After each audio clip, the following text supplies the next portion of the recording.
നാരായണ.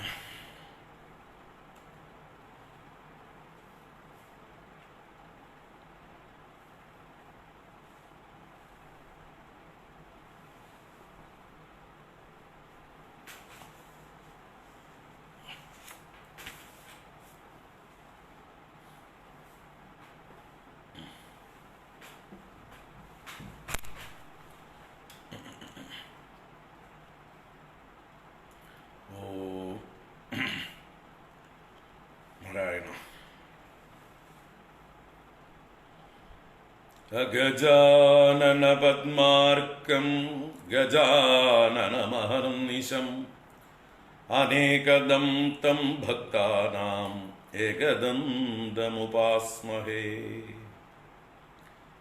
ഓം ശ്രീ മഹാഗണപതയേ നമഃ. ഗുരവേ സർവലോകാനാം ഭിഷജേ ഭവരോഗിണാം നിധയേ സർവവിദ്യാനാം ദക്ഷിണാമൂർത്തയേ നമഃ. അസ്മദ്ഗുരുചരണാരവിന്ദാഭ്യാം നമഃ. ജ്ഞാനാനന്ദമയം ദേവം നിർമ്മലസ്ഫടികാകൃതിം ആധാരം സർവവിദ്യാനാം ഹയഗ്രീവമുപാസ്മഹേ. ഓം ശ്രീ ഹയഗ്രീവമൂർത്തയേ നമഃ. സരസ്വതി നമസ്തുഭ്യം വരദേ കാമരൂപിണി വിദ്യാരംഭം കരിഷ്യാമി സിദ്ധിർഭവതു മേ സദാ. ഓം ശ്രീ മഹാസരസ്വത്यै നമഃ. ഉമാകോമളഹസ്താബ്ജസംഭാവിതലലാടകം ഹിരണ്യകുണ്ടലം വന്ദേ കുമാരം പുഷ്കരസ്രജം. ഓം വെട്രിവേൽ മുരുകനുക്ക് ഹരോഹരാ. ഭൂതനാഥ സദാനന്ദ സർവഭൂതദയാപര രക്ഷ രക്ഷ മഹാബാഹോ ശാസ്ത്രേ തുഭ്യം നമോ നമഃ. സ്വാമിയേ ശരണമയ്യപ്പ. കോമളം കൂജയൻ വേണും ശ്യാമളോയം കുമാരകഃ വേദവേദ്യം പരം ബ്രഹ്മ ഭാസതാം പുരതോ മമ. സായങ്കാലേ വനാന്തേ കുസുമിത സമയേ സൈകതേ ചന്ദ്രികായാം ത്രൈലോക്യാകർഷണാംഗം സുരവരഗണികാമോഹനാഭംഗമൂർത്തിം സേവ്യം ശൃംഗാരഭാവൈഃ നവരസഭരിതൈഃ ഗോപകന്യാസഹസ്രൈഃ വന്ദേഹം രാസകേളീരതമതിസുഭഗം വശ്യഗോപാലകൃഷ്ണം. ആനീലശ്ലക്ഷ്ണകേശം ജ്വലിതമകരസൽക്കുണ്ടലം മന്ദഹാസസ്യന്താർദ്രം കൗസ്തുഭശ്രീപരിഗതവനമാലോരു ഹാരാഭിരാമം ശ്രീവത്സാംഗം സുബാഹും മൃദുലസതുദരം കാഞ്ചനഛായചേലം ചാരുസ്നിഗ്ധോരുമമ്പോരുഹലളിതപദം ഭാവയേഹം ഭവന്തം. ശ്രീകൃഷ്ണ ഗോവിന്ദ ഹരേ മുരാരേ ശ്രീനാഥ നാരായണ വാസുദേവ. ശ്രീകൃഷ്ണ ഗോവിന്ദ ഹരേ മുരാരേ ശ്രീനാഥ നാരായണ വാസുദേവ. ശ്രീകൃഷ്ണ ഗോവിന്ദ ഹരേ മുരാരേ ശ്രീനാഥ നാരായണ വാസുദേവ. സർവത്ര ഗോവിന്ദ നാമ സങ്കീർത്തനം ഗോവിന്ദ ഗോവിന്ദ.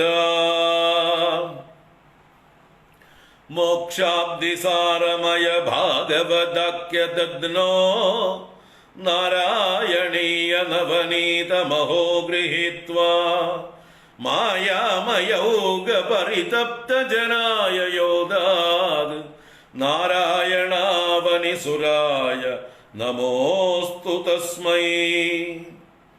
ഗംഗാ ഗീതാ ച ഗായത്ര്യപി ച തുളസിക ഗോപികാ ചന്ദനം തത് സാളഗ്രാമാഭി പൂജ പരപുരുഷ തദൈകാദശീ നാമ വർണ്ണാഃ ഏതാന്യഷ്ടാപ്യയത്നാന്യൈ കലിസമയേ ത്വൽപ്രസാദ പ്രവൃദ്ധ്യാ ക്ഷിപ്രം മുക്തിപ്രദാനീത്യഭിദദുർഷയഃ തേഷു മാം സജ്ജയേതാഃ.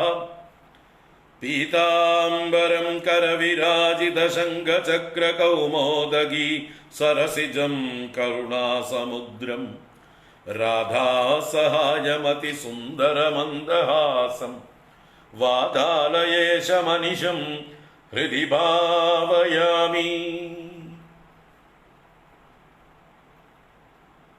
ഭൂതനാഥ സദാനന്ദ സർവഭൂതദയാപര രക്ഷ രക്ഷ മഹാബാഹോ ശാസ്ത്രേ തുഭ്യം നമോ നമഃ.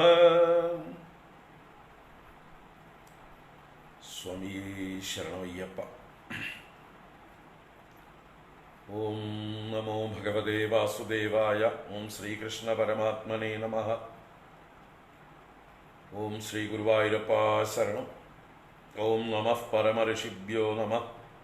പരമഋഷിഭ്യഃ.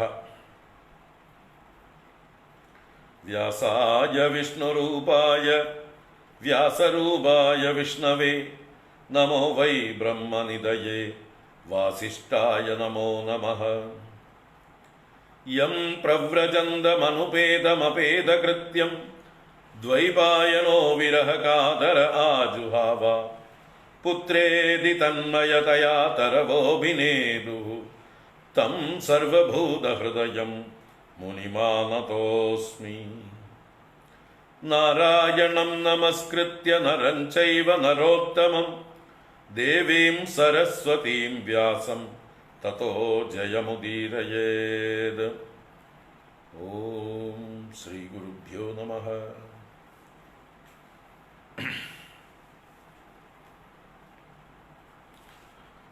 ഹരി ഓം. എല്ലാവർക്കും നമസ്കാരം. എല്ലാവർക്കും സുപ്രഭാതം, ശുഭദിനം, സുസ്വാഗതം, മണ്ഡലകാല ആശംസകൾ. ഹരി ഓം.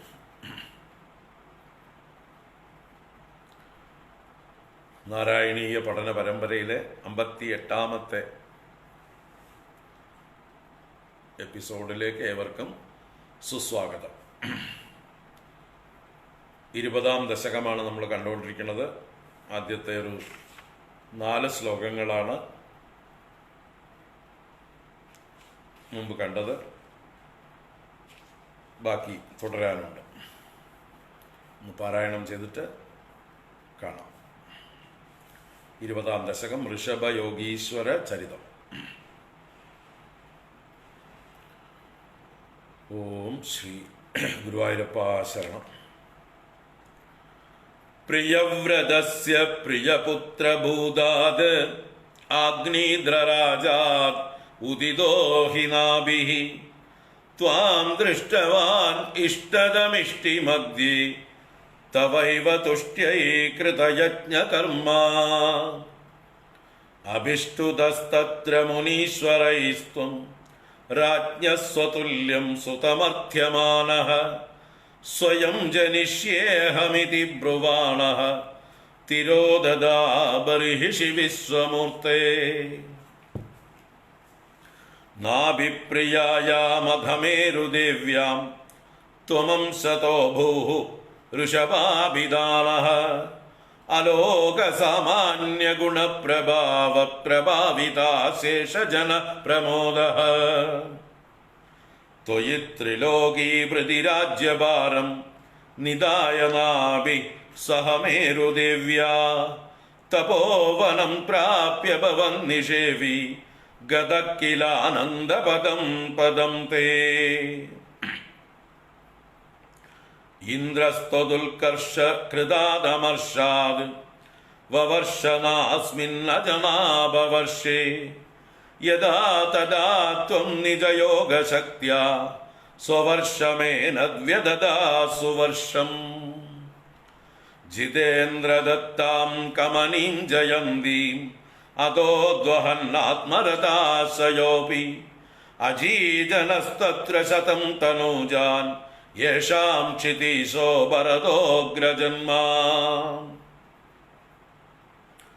നവാഭവൻ യോഗിവരാ നവാന്യേ ത്വപാലയൻ ഭാരതവർഷഖണ്ഡാൻ സൈകാത്വശീതിസ്തവ ശേഷപുത്രാഃ തപോബലാത് ഭൂസുരഭൂയമിയുഃ ഉക്ത്വാ സുതേഭ്യോദ മുനീന്ദ്രമധ്യേ വിരക്തിഭക്ത്യന്വിതമുക്തിമാർഗം സ്വയം ഗതഃ പാരമഹംസ്യ വൃത്തിം അഥാ ജഡോന്മത്തപിശാചചര്യാം പരാത്മഭൂതോപി പരോപദേശം കുർവൻ ഭവാൻ സർവനിരസ്യമാനഃ വികാരഹീനോ വിചചാര കൃത്സ്നാം മഹീം അഹീനാത്മരസാഭിലീനഃ ശയുവ്രതം ഗോമൃഗകാകചര്യാം ചിരം ചരന്നാപ്യപരം സ്വരൂപം ദവാഹൃതാംഗക്കുടകാചലേ ത്വം താപാന്മമാഭാകുരുവാദനാദ ശയുവ്രതം ഗോമൃഗകാകചര്യാം ചിരം ചരന്നാപ്യപരം സ്വരൂപം ദവാഹൃതാംഗക്കുടകാചലേ ത്വം താപാന്മമാഭാകുരുവാദനാദ താപാന്മമാഭാകുരുവാദനാദ. സർവത്ര ഗോവിന്ദനാമ സങ്കീർത്തനം. ഗോവിന്ദ ഗോവിന്ദ.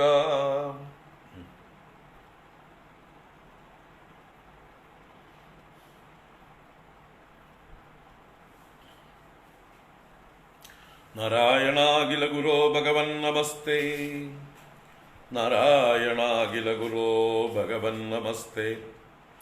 നാരായണാഖില ഗുരോ ഭഗവൻ നമസ്തേ. സർവത്ര ഗോവിന്ദനാമ സങ്കീർത്തനം. ഗോവിന്ദ ഗോവിന്ദ.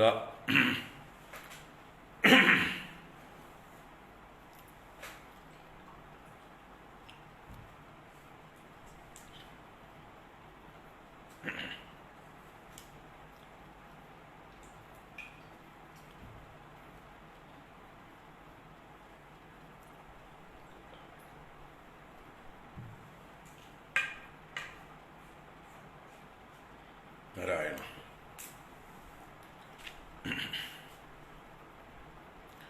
ഹരേ നാരായണ.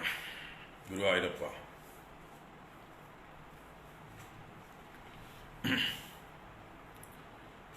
സ്വയംഭുവ മനുവിന്റെ മൂത്തപുത്രനായ പ്രിയവ്രതന്റെ ചരിത്രമാണ് പഞ്ചമസ്കന്ധം. ആദ്യത്തെ 15 അധ്യായങ്ങളിൽ ആ പ്രിയവ്രതന്റെയും പ്രിയവ്രതന്റെ വംശത്തിന്റെയും. ഒന്നാമത്തെ അധ്യായത്തിൽ പ്രിയവ്രത ചരിത്രം നന്നായി അവതരിപ്പിക്കുന്നുണ്ട്.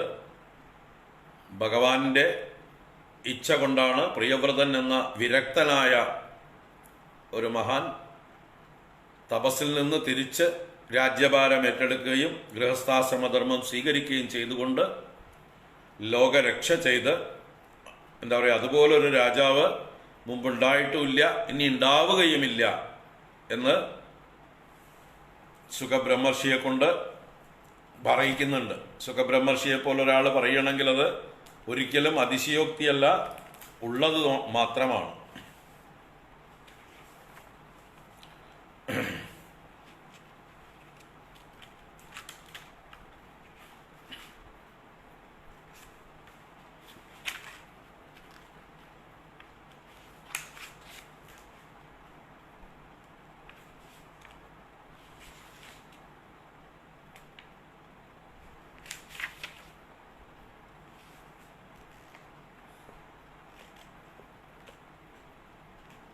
പ്രിയവ്രതനെ കുറിച്ച് ലോകപ്രശസ്തമായിട്ടുള്ള ശ്ലോകങ്ങളുണ്ട് എന്നാണ് സുഖബ്രഹ്മർഷി പറയുന്നത്. പ്രിയവ്രതകൃതം കർമ്മ കോന്നു കുര്യാത് വിനേശ്വരം യോ നേമിനിമ്നൈരകരോത് ഛായാം ഗണൻ സപ്തവാരിധീം ഭൂസംസ്ഥാനം കൃതം യേന സരിദ്ഗിരിവനാദിഭിഃ സീമാച ഭൂതനിർവൃത്यै ദ്വീപേ ദ്വീപേ വിഭാഗശഃ ഭൗമം ദിവ്യം മാനുഷം ച മഹിത്വം കർമ്മയോഗജം യശ്ചക്രേ നിരയൗപമ്യം പുരുഷാനുജന പ്രിയഃ. ഇപ്പൊ പ്രിയവ്രത കൃതം കർമ്മ കോനുകുര്യാത് വിനേശ്വരം എന്ന് പറഞ്ഞാൽ ഈശ്വരം വിനാ കഹ അനുകുര്യാത്. ഈശ്വരനല്ലാതെ ആർക്ക് ചെയ്യാൻ പറ്റും ഈ പ്രിയവ്രതനാൽ ചെയ്യപ്പെട്ടതായിട്ടുള്ള കർമ്മം എന്ന്.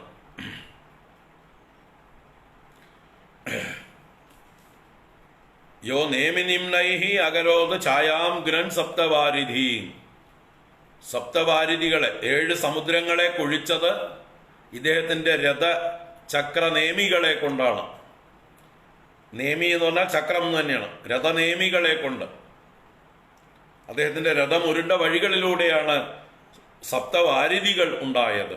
അതുപോലെ ഭൂമിയെ വ്യവസ്ഥ ചെയ്തത് 7 ഭൂഖണ്ഡങ്ങളായി. ഭൂസംസ്ഥാനം കൃതം യേന സരിത് ഗിരിവനാദിഭി. സരിത്തുക്കളും ഗിരികളും വനങ്ങളുമായി വേർതിരിച്ച് സീമാച ഭൂത നിർവൃത്യ ദ്വീപേ ദ്വീപേ വിഭാഗശഃ.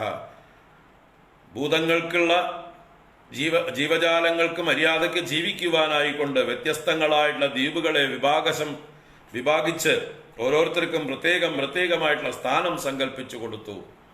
അങ്ങനെ ഭൂമിയിലും ദേവലോകത്തും മനുഷ്യരുടെ ഇടയിലും നേടാവുന്ന എല്ലാ മഹിമയും അദ്ദേഹം നേടി എന്ന് പറയുകയാണ്.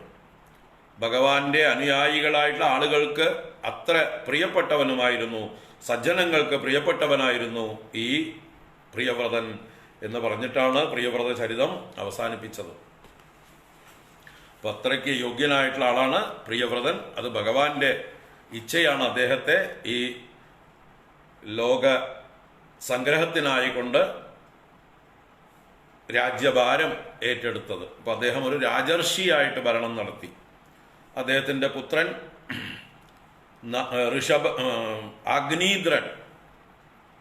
അഗ്നീദ്രന്റെ പുത്രനാണ് നാഭി. ആ നാഭിയും മഹാനായിരുന്നു. ഭഗവാൻ പ്രത്യക്ഷമായിരുന്നു അദ്ദേഹത്തിന് എപ്പോഴും. അദ്ദേഹം ചെയ്യുന്ന യാഗങ്ങളിൽ ഭഗവാൻ നേരിട്ട് വന്ന ഹവിർഭാഗം സ്വീകരിക്കുമായിരുന്നു. അങ്ങനെ ഒരിക്കൽ വന്നപ്പോഴാണ് ബ്രാഹ്മണരോട് എന്ത് വരം വേണമെന്ന് ചോദിച്ചപ്പോൾ ആ ബ്രാഹ്മണർ പുരോഹിതന്മാർ രാജാവിന് വേണ്ടി, നാഭി രാജാവിന് വേണ്ടി സന്തതിയെ പ്രാർത്ഥിച്ചു, അങ്ങയെപ്പോലെ ഒരു പുത്രൻ വേണമെന്ന്. അപ്പൊ അതിന് സ്വയം ജനിഷ്യേ അഹമിതി ബ്രുവാണഃ, ഞാൻ തന്നെ ജനിക്കാം എന്ന് പറഞ്ഞുകൊണ്ട് ആ യാഗത്തിൽ പ്രത്യക്ഷനായ അങ്ങ് തിരോധാനം ചെയ്തില്ലേ ഗുരുവായൂരപ്പ? അങ്ങനെ പിന്നീട് അങ്ങ് തന്നെയല്ലേ അംശം കൊണ്ട് ത്വം അംശതോ അബൂഹു ഋഷഭാഭിദാനഃ നാഭിപ്രിയായാം മേരുദേവ്യാം, നാഭിയുടെ പ്രിയതമയായ മേരുദേവി എന്ന പത്നിയിൽ അങ്ങ് ഋഷഭൻ എന്ന നാമധേയത്തോടുകൂടെ അംശം കൊണ്ട് അങ്ങ് അബൂഹു അങ്ങ് ഭവിച്ചു. അലോകസാമാന്യ ഗുണപ്രഭാവ പ്രഭാവിതാശേഷ ജനപ്രമോദ, ലോകസാമാന്യമായിട്ടുള്ളതല്ല അസാധാരണമായിട്ടുള്ള ഗുണങ്ങളുടെ പ്രഭാവം കൊണ്ട് അശേഷ ജനങ്ങളെയും അങ്ങ് പ്രഭാവിച്ചു, എല്ലാവരെയും കീഴ്പ്പെടുത്തി, മനസ്സുകൊണ്ട് എല്ലാവരെയും വശീകരിച്ചു, എല്ലാവർക്കും ആനന്ദത്തെ കൊടുത്തു. അങ്ങനെയുള്ള യോഗ്യനായിരുന്നു ഋഷഭനായിരുന്ന അങ്ങ്. അതുവരെയാണ് കഴിഞ്ഞ ക്ലാസ്സിൽ പറഞ്ഞ 4ാമത്തെ ശ്ലോകം വായിച്ചു എന്നേ ഉള്ളൂ. ത്വയി ത്രിലോകീകൃതി രാജ്യഭാരം നിധായ നാഭിഃ സഹമേരുദിവ്യാ തപോവനം പ്രാപ്യ ഭവൻ നിഷേവി ഗതക്കിലാനന്ദപദം പദം തേ.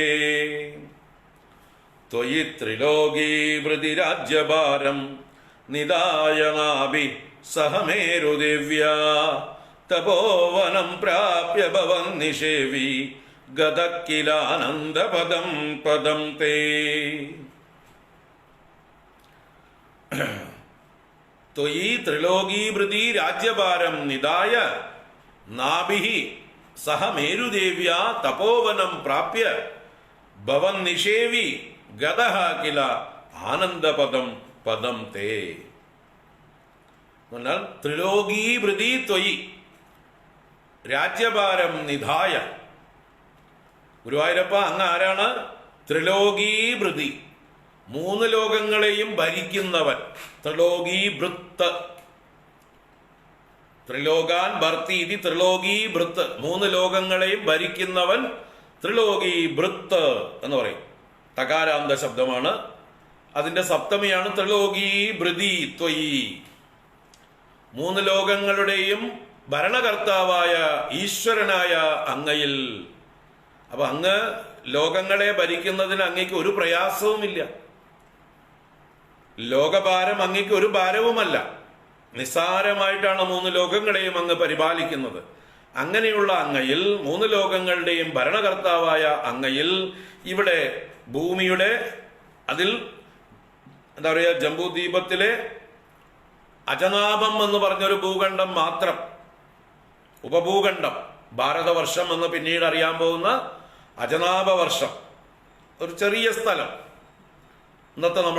ഇന്നത്തെ ഭാരതമല്ല, പഴയ എക്സ്റ്റെൻഡഡ് ഭാരതം, അഫ്ഗാനിസ്ഥാൻ വരെ.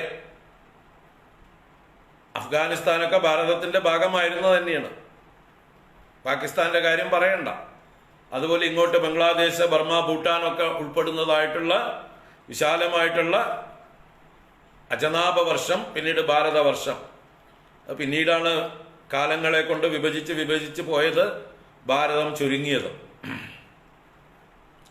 അപ്പൊ അങ്ങനെയുള്ള ആ അജനാഭം എന്ന വർഷം 3 ലോകങ്ങളും ഭരിക്കാൻ കഴിവുള്ള അങ്ങയെ ഏൽപ്പിച്ചിട്ട് നിദായ, അങ്ങയിൽ രാജ്യഭാരം അർപ്പിച്ച്, നാഭിഹി, അങ്ങയുടെ അച്ഛനായ നാഭി എന്ന രാജാവ്, മേരുദേവ്യാ സഹ, മേരുദേവിയോടുകൂടെ, ഭാര്യയോടുകൂടെ, തപോവനം പ്രാപ്യ, കാട്ടിലേക്ക് ചെന്ന്, തപോവനത്തിലേക്ക് ചെന്ന് എന്ത് ചെയ്തു? ഭവൻ നിഷേവി, ഗുരുവായൂരപ്പ അങ്ങയെ നന്നായി സേവിക്കുന്നവനായിട്ട്, ഈശ്വര സേവ ചെയ്യുന്നവനായി, ഈശ്വര ധ്യാനം ചെയ്യുന്നവനായി, തപോനിരതനായി, ഭവൻ നിഷേവി, ഭവാനെ അങ്ങയെ നിതരാം സേവിക്കുന്നവനായിട്ട്, നന്നായി സേവിക്കുന്നവനായിട്ട്, ഗതഹ കില ആനന്ദപദം, പദം തേ പദം ആനന്ദപദം ഗതഹ കില, അങ്ങയുടെ പദം തന്നെ ആനന്ദപദം എന്നറിയപ്പെടുന്ന ആ സച്ചിദാനന്ദ സ്വരൂപത്തെ, യദ്ഗത്വാന നിവർത്തന്തേ തദ്ധാമ പരമം മമ എന്ന് അങ്ങ് തന്നെ പറഞ്ഞിട്ടുള്ള ഏതൊരു പദമുണ്ടോ അങ്ങയുടെ ലോകം, ആ ബ്രഹ്മപദം, ആനന്ദപദം, സച്ചിദാനന്ദ പദം, അതിനെ ഗതഹ കില, അയാൾ പ്രാപിച്ചുത്രേ. ഞാൻ കേട്ടിരിക്കണു, ഞാൻ ഭാഗവതം വായിച്ചിട്ടുണ്ട്, ആ ഭാഗവതത്തിലൊക്കെ ഞാൻ മനസ്സിലാക്കിയിരിക്കണു. ആ നാഭി എന്ന ചക്രവർത്തി കാട്ടിൽ ചെന്ന് ഭഗവാനെ ഭജിച്ച് ഭഗവത് സായുജ്യം പ്രാപിച്ചു എന്നത് ഞാൻ മനസ്സിലാക്കിയിരിക്കണു. അത് പ്രശസ്തമായിട്ടുള്ള കാര്യമാണല്ലോ എന്ന് 4-ാമത്തെ ശ്ലോകത്തില് നാഭിയുടെ ചരിതം അവസാന ഭാഗം പറഞ്ഞു. ത്വയി ത്രിലോകീ മൃതി രാജ്യഭാരം നിദായ നാഭിഃ സഹ മേരുദേവ്യാ തപോവനം പ്രാപ്യ ഭവൻ നിഷേവി ഗതക്കിലാനന്ദപദം പദം തേ. തേ പദം ആനന്ദപദം ഗതഃ കില, അങ്ങയുടെ പദമായിട്ടുള്ള ആനന്ദപദത്തെ അയാൾ പ്രാപിച്ചൂത്രേ എന്ന് പറഞ്ഞ് നാഭിചരിതം കഴിഞ്ഞു. ഇനിതാ ഋഷഭചരിതത്തിലേക്ക് പ്രവേശിക്കുന്നു. 5-ാം ശ്ലോകം മുതൽക്ക്. ഇന്ദ്രസ്ത്വദുൽകർഷ കൃതാദമർഷാദ് വവർഷദാസ്മിന്നജനാഭവർഷേ യദാ തദാ ത്വം നിജയോഗശക്ത്യാ സ്വവർഷമേനദ്വ്യദദാസു വർഷം. ഇന്ദ്രസ്ത്വദുൽകർഷകൃതാദമർഷാദ് വവർഷദാസ്മിന്നജനാഭവർഷേ യദാ തദാ ത്വം നിജയോഗശക്ത്യാ സ്വവർഷമേനദ്വ്യദദാസു വർഷം. ഭഗവാനോട് ഭഗവാന്റെ തന്നെ അവതാരമായിട്ടുള്ള ഋഷഭാവതാര ചരിതത്തെക്കുറിച്ച് പറയുകയാണ്. ഇന്ദ്രഃ ത്വദുൽകർഷകൃതാത് അമർഷാത് വവർഷ ന അസ്മിൻ അജനാഭവർഷേ. അപ്പോ അസ്മിൻ അജനാഭവർഷേ, അസ്മിൻ ഈ ഇതിൽ, ഏതിൽ? അജനാഭവർഷേ, അജനാഭം എന്ന വർഷത്തിൽ, ഈ ഭാരതം എന്നറിയപ്പെടുന്ന, പിന്നീട് അറിയുന്ന അജനാഭം എന്ന ഭൂഖണ്ഡത്തിൽ, ഉപഭൂഖണ്ഡത്തിൽ ഇന്ദ്ര നവവർഷ, ഇന്ദ്രൻ വർഷിച്ചില്ല. നവവർഷ, വവർഷ ന അസ്മിൻ അജനാവവർഷ എന്നുള്ള ആ നാനെ മുമ്പിലേക്കെടുത്തു. നവവർഷ, വർഷിച്ചില്ല. എന്തുകൊണ്ട്? ത്വദുൽക്കർഷകൃതാത് അമർഷാത്, അങ്ങയുടെ ഉത്കർഷത്തിൽ നിന്നുണ്ടായ അമർഷം അഥവാ മത്സരം, സ്പർദ്ധ ഒക്കെ കൊണ്ട്. എന്ന് പറഞ്ഞാൽ ഇപ്പൊ ഭഗവാൻ തന്നെ ഭൂമിയിൽ ഋഷഭനായിട്ട് അവതരിച്ചു. നാഭിപുത്രനായി ഋഷഭനായി അവതരിച്ച് അജനാഭം എന്ന ഭൂഖണ്ഡത്തിന്റെ രാജാവായി അദ്ദേഹം. അപ്പൊ അദ്ദേഹത്തിന്റെ യശസ് ലോകം മുഴുവനും പ്രശസ്തമായി. എല്ലാവരും അദ്ദേഹത്തെ സ്തുതിക്കും. ഭൂമിയിലുള്ളവർ മാത്രമല്ല, നാരദാദി ഋഷീശ്വരന്മാരും ബാക്കി സ്വർഗത്തിലും മറ്റൊക്കെ ചർച്ചാ വിഷയമാണ് ഋഷഭദേവന്റെ കഥ. അപ്പൊ എല്ലായിടത്തും ഋഷഭനെ പുകഴ്ത്തുന്നു, തന്നെ പുകഴ്ത്താൻ ആരുമില്ല. ഒരു ചെറിയ അത്യാവശ്യമുണ്ട്, 1 മിനിറ്റ് കേട്ടോളൂ.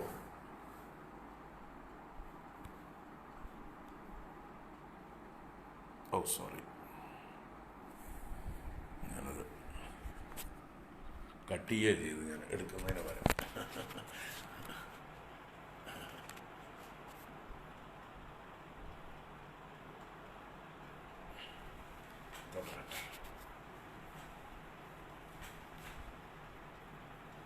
പിന്നെ വിളിക്കും, ഒരു അത്യാവശ്യം.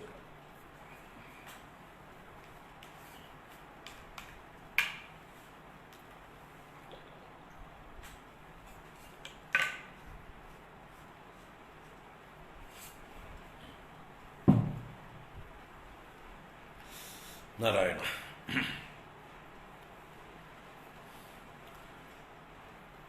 അപ്പൊ ഋഷഭദേവന്റെ മഹത്വം 3 ലോകങ്ങളിലും പ്രശസ്തി ആർജിച്ചു.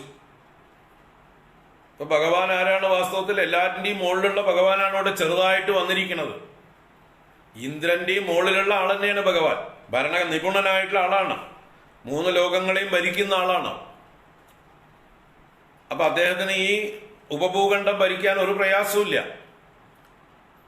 അതുകൊണ്ട് തന്നെ സർവജ്ഞനായിട്ടുള്ള ഭഗവാന്റെ ഭരണം ഗംഭീരമായി എല്ലാവരും ആഘോഷിച്ചു, ആസ്വദിച്ചു, അഭിനന്ദിച്ചു. അത് നമ്മുടെ ഇന്ദ്രന് ഒരു അപകർഷതയുണ്ടാക്കി. അതാണ് ഇന്ദ്ര ത്വദുൽക്കർഷകൃതാത്, അങ്ങയുടെ ഉത്കർഷ കൊണ്ടുണ്ടായ അമർഷാത്, അമർഷം ഹേതുവായിട്ട് അങ്ങയോടുള്ള അസൂയ, സ്പർദ്ധ, ഇത് കാരണമായിട്ട് അസ്മിൻ അജനാഭവർഷേ നവവർഷ, ഈ അജനാഭം എന്ന് പറഞ്ഞ ഭൂഖണ്ഡത്തിൽ അദ്ദേഹം വർഷം ഉണ്ടാക്കിയില്ല, മഴ പെയ്തില്ല എന്നർത്ഥം. അപ്പൊ ഇന്ദ്രന്റെ കസ്റ്റഡിയിലാണ് മഴയുടെ ഡിപ്പാർട്ട്മെന്റ്.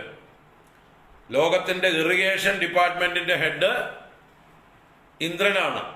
ഇറിഗേഷൻ, അതുപോലെ എന്താ പറയുക, വേണ്ടതായിട്ടുള്ള എല്ലാവർക്കും വേണ്ടതായിട്ടുള്ള ജലവിതരണം, കൃഷിക്ക് മാത്രമായിട്ടുള്ളതല്ല, എല്ലാവർക്കും ഏത് ആവശ്യത്തിനും വേണ്ടതായിട്ടുള്ള ജലവിതരണം മഴയിലൂടെയാണ്. ഭൂമിയെ മുഴുവൻ വേണ്ട രീതിയിൽ തൃപ്തിപ്പെടുത്തുന്ന മഴ പെയ്യാനുള്ള കസ്റ്റഡി, അതിൻ്റെ എന്താ പറയുക, താക്കോൽ സ്ഥാനം ഇന്ദ്രൻ ആണ് വഹിക്കുന്നത്. മഴയുടെ ദേവനാണ് ഇന്ദ്രൻ. അപ്പൊ അദ്ദേഹം എന്ത് ചെയ്തു? ഈ ഋഷഭദേവനോടുള്ള മത്സരം കൊണ്ട് ഭൂമിയിൽ ബാക്കിയുള്ളിടത്തൊക്കെ മഴ പെയ്തപ്പോഴും ഈ ഉപഭൂഖണ്ഡത്തിൽ, ഈ അജനാഭം എന്നറിയപ്പെടുന്ന ഇന്നത്തെ ഭാരതഖണ്ഡത്തിൽ അദ്ദേഹം മഴ പെയ്തില്ല. അതാണ് നവവർഷ. അങ്ങനെ കുറെ കാലം അനാവൃഷ്ടി ഉണ്ടായി, മഴയില്ലാതിരുന്നു. അപ്പൊ ജനങ്ങളൊക്കെ വളരെയധികം പീഡിതരായി, വിശന്നും അല്ലെങ്കിൽ ഭക്ഷണമില്ലാതെയൊക്കെ കഷ്ടപ്പെടാൻ തുടങ്ങി. അപ്പൊ ഭഗവാൻ ഈ ഋഷഭദേവൻ എന്ത് ചെയ്തു? യഥാ തഥാ ത്വം നിജയോഗശക്ത്യ സ്വവർഷമേനത് വ്യതദാ സുവർഷം. യഥാ, എപ്പോഴാണോ, ത്വം ഗുരുവായൂരപ്പ അങ്ങ് നിജ യോഗശക്തിയ, അങ്ങയുടെ തന്നെ യോഗശക്തി കൊണ്ട്, സ്വവർഷം ഏനത്, ഏനത് സ്വവർഷം, ഈ സ്വവർഷത്തെ, ഈ സ്വവർഷം എന്നാൽ ഈ ഭാരതവർഷത്തെ, അജനാഭ വർഷത്തെ എന്ത് ചെയ്തു? സുവർഷം വ്യതദാഹ, നല്ല മഴയുള്ളതാക്കി തീർത്തു. സുഷ്ടുവായ വർഷം വ്യതദാഹ, വേണ്ട രീതിയിൽ മഴയുള്ളതാക്കി ചെയ്തു എന്നാണ്. അപ്പൊ എവിടെയൊക്കെ മഴ ആവശ്യമുണ്ടോ അവിടെയൊക്കെ നല്ലോണം മഴ പെയ്തു. മഴ വേണ്ടാത്തടത്ത് മഴ വേണ്ടാന്നും വെച്ചു. എന്ന് വെച്ചാൽ ആവശ്യത്തിന് സപ്ലൈ ചെയ്തു ഭഗവാൻ മഴയെ. അതാണ് ഋഷഭദേവന്റെ മഹിമ. ഇന്ദ്രൻ മഴ പെയ്തില്ലെങ്കിലും ഇന്ദ്രന്റെ സഹായമൊന്നും തനിക്ക് ആവശ്യമില്ല. താൻ ഭഗവാൻ തന്നെയാണ്, വിഷ്ണു തന്നെയാണ് എന്ന് തെളിയിച്ചുകൊണ്ട് ആവശ്യത്തിനുള്ളതായിട്ടുള്ള മഴ ഈ അജനാഭ വർഷത്തില് വേണ്ടതുപോലെ പെയ്തു.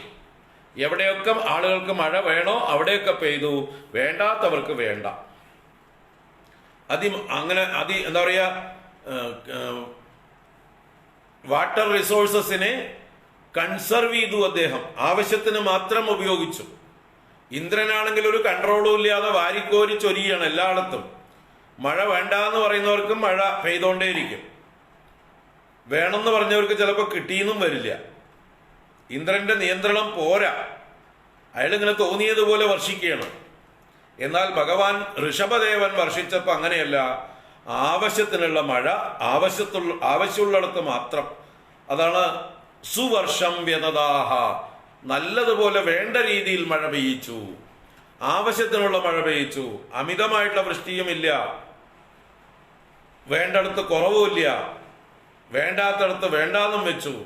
അങ്ങനെ ആവശ്യത്തിനുള്ള വെള്ളം മാത്രം എല്ലാവർക്കും കൊടുത്തു എന്നാ പറയണത്. യഥാ തഥാ ത്വം, അപ്പോൾ അങ്ങ് നിജ യോഗശക്തി, അങ്ങയുടെ യോഗശക്തി കൊണ്ട്, പ്രഭാവം കൊണ്ട്, സ്വവർഷം, അങ്ങയുടെ വർഷമായ ഈ അജനാഭ വർഷത്തെ ഏനത് സുവർഷം വ്യതദാഹ, നന്നായി വൃഷ്ടിയെ ചെയ്യിച്ചു എന്ന്.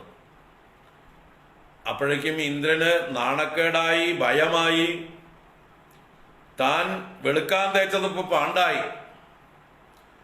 ഇദ്ദേഹത്തെ അപമാനിക്കാനും നിന്ദിക്കാനും വേണ്ടിയിട്ടാണ് ഈ ലോകത്തിന്റെ ഏറ്റവും പ്രതാപിയായിട്ടുള്ള ആള്, ഏറ്റവും വലിയ താക്കോൽ സ്ഥാനം വഹിക്കുന്ന ആള് ഞാനാണ്, ഞാൻ മഴ കൊടുത്തില്ലെങ്കിൽ ഇവൻ എന്ത് ചെയ്യും നോക്കട്ടെ, ഞാൻ കൊടുത്ത മഴ കൊണ്ട് ഭൂമിയിൽ ലതാദികളൊക്കെ ഉണ്ടാവുമ്പോഴല്ലേ ഇവനൊക്കെ ഇങ്ങനെ കുന്തിക്കൊണ്ട് നടക്കുന്നത്, ഇവനെ ഞാൻ ശരിയാക്കണ്ടെന്ന് വിചാരിച്ചിട്ടാണ് ഇന്ദ്രൻ മഴ പെയ്യിക്കാതിരുന്നത്.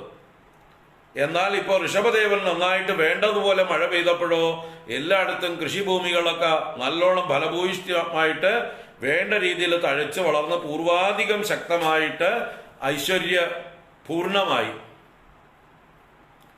അപ്പോൾ ഇന്ദ്രനെ സംബന്ധിച്ച് വലിയ അവമാനമായി. കാരണം താനിപ്പോ ഇവരെ ഉപദ്രവിക്കാൻ ചെയ്തത് വാസ്തവത്തിൽ അദ്ദേഹത്തിന്റെ പ്രശസ്തിയെ കൂട്ടുന്നതായി. ഋഷഭദേവന് ഇപ്പോ പ്രശസ്തി ഒന്നുകൂടെ കൂടി. കാരണം ഇന്ദ്രൻ മഴ പെയ്തില്ലെങ്കിൽ അയാളെ കൊണ്ട് പോവാൻ പറ, നമുക്കിപ്പോ ആവശ്യത്തിന് വേണ്ട രീതിയിൽ മഴ പെയ്യിക്കാൻ നമ്മുടെ രാജാവിന് ശക്തിയുണ്ട് എന്ന് പ്രജകൾക്ക് തിരിച്ചറിഞ്ഞു. അപ്പൊ ഇന്ദ്രനെ വില വെക്കാതെ ആവും, ഇനി ഇന്ദ്രന്റെ ആവശ്യമില്ലാതാവും, ഇന്ദ്രന്റെ പദവി ആടിക്കളിക്കും, ഇന്ദ്രന് ചെയ്യേണ്ട കർമ്മങ്ങളൊന്നും പിന്നെ ആളുകൾ ചെയ്യാതെയാവും, ഇന്ദ്രന് ചെയ്യേണ്ട യജ്ഞങ്ങളോ യാഗങ്ങളോ ഒന്നും കൊടുക്കില്ല പിന്നെ. കാരണം എന്താ, ഇന്ദ്രനില്ലെങ്കിൽ ഇവിടെ കാര്യങ്ങൾ നടക്കും. അപ്പൊ ഇന്ദ്രൻ സ്വയം നാണം കെടുന്നു. ഋഷഭദേവന്റെ പ്രശസ്തി ഒന്നുകൂടെ കൂടി. അപ്പോഴാണ് ഇന്ദ്രൻ ഭയപ്പെട്ടുകൊണ്ട് അദ്ദേഹത്തിന്റെ അടുത്തേക്ക് വരുന്നത്. ഋഷഭന്റെ അടുത്ത് അടിയറവ് പറഞ്ഞുകൊണ്ട് വരുന്നുണ്ട്. അദ്ദേഹത്തിന്റെ ബന്ധുത്വം സ്ഥാപിക്കാനായിട്ട് വരികയാണ്. അങ്ങനെയാണ് തന്റെ മകളെ കൂട്ടിയിട്ടാ വരണത്. ഇന്ദ്രൻ തന്റെ മകളായ ജയന്തി എന്ന് പറയുന്ന കന്യകയെ കൊണ്ടുവന്ന് ഈ ഋഷഭദേവന് കന്യകയായിട്ട് ദാനം ചെയ്തു, ഭാര്യയായിട്ട് കൊടുത്തു. അങ്ങനെ ഈ ഋഷഭദേവനുമായിട്ടുള്ള ബന്ധുത്വം ഉറപ്പിച്ചു അല്ലേ. ഋഷഭദേവന്റെ ഭാര്യ ഇന്ദ്രന്റെ മകളായി കഴിയുമ്പോൾ അമ്മായി അച്ഛന്റെ സ്ഥാനമായി, ബഹുമാനമായി, ഗുരുസ്ഥാനീയനായി. അങ്ങനെ സ്വയം ഇന്ദ്രൻ തന്നെ ഭയപ്പെട്ടുകൊണ്ട് ഋഷഭദേവനുമായിട്ട് ബന്ധുത്വം സ്ഥാപിക്കുന്നതാണ് ഇവിടെ 6ാമത്തെ ശ്ലോകത്തില്. ജിതേന്ദ്രദത്താം കമനീം ജയന്തീം അതോദ്വഹൻ ആത്മരഥാശയോപി അധീജനസ്തത്ര ശതം തനൂജാൻ യേഷാം ക്ഷിതീശോ ഭരതോഗ്രജന്മാ ജിതേന്ദ്രദത്താം കമനീം ജയന്തീം അദോദ്വഹന്നാത്മരതാശയോപി അജീജനസ്തത്ര ശതം തനൂജാൻ യേഷാം ക്ഷിതീശോ പരദോഗ്രജന്മാ. അങ്ങനെ ഋഷഭദേവനെ ഭയപ്പെട്ടുകൊണ്ട് ബന്ധുത്വം ആഗ്രഹിച്ചുകൊണ്ട് ഇന്ദ്രൻ മകളെയും കൂട്ടിയിട്ട് വന്നു. അതാണ് ഇവിടെ പറഞ്ഞത്. ജിതേന്ദ്രദത്താം, ജയിക്കപ്പെട്ട ഇന്ദ്രനാൽ ദാനം ചെയ്യപ്പെട്ട, കമനീം ജയന്തീം, സുന്ദരിയായ ജയന്തിയെ അത ഉദ്വഹന്, അനന്തരം അങ്ങ് ഉദ്വാഹം ചെയ്തിട്ട്, ഉദ്വാഹം എന്ന് പറഞ്ഞാൽ വിവാഹം തന്നെ, വിശേഷേണ വഹിച്ചിട്ട് ഉത്തരവാദിത്വം ഏറ്റെടുത്തു. ആരുടെ? ജയന്തിയുടെ. ജയന്തിയെ തന്റെ ഭാര്യയായി അംഗീകരിച്ചു ഋഷഭദേവൻ.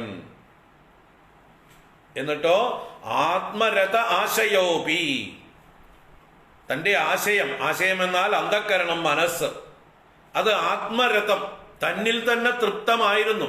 അദ്ദേഹത്തിന് ലോകത്തിൽ നിന്ന് ഒന്നും നേടാനുണ്ടായിരുന്നില്ല. ആർക്ക്? ഋഷഭദേവന്. സ്വയം പൂർണ്ണകാമനായിരുന്നു. ആത്മരഥ ആശയ, അദ്ദേഹത്തിന്റെ മനസ്സ് തന്നിൽ തന്നെ രമിക്കുന്നതായിരുന്നു. വേറെ ബാഹ്യ വിഷയങ്ങളൊന്നും ആവശ്യമുണ്ടായിരുന്നില്ല അദ്ദേഹത്തിന് രമിക്കാൻ അഥവാ സുഖിക്കാൻ. സ്വയം തന്നിൽ തന്നെ രമിക്കുന്നവനായിരുന്നു. എന്നിട്ടും അജീജനഹ, ഗുരുവായൂരപ്പ അങ്ങ് ജനിപ്പിച്ചു. ആരെ?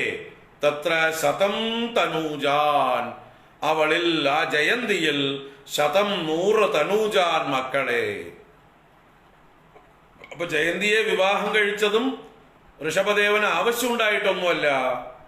അതുപോലെ 100 മക്കളെ ജനിപ്പിച്ചതും ആവശ്യമുണ്ടായിട്ടൊന്നുമല്ല. പിന്നെയോ അദ്ദേഹത്തിന്റെ ആ വിഭൂതികളെ പ്രകാശിപ്പിച്ചു. ഇതൊന്നും അദ്ദേഹത്തിന് സംസാരമേ അല്ല, ഭാരമേ അല്ല, തന്റെ കഴിവുകൾ അത് പ്രകടിപ്പിച്ചു. ഇപ്പൊ നമുക്ക് ശരീരത്തിലെ അവയവങ്ങൾ നമുക്ക് ഭാരമാണോ?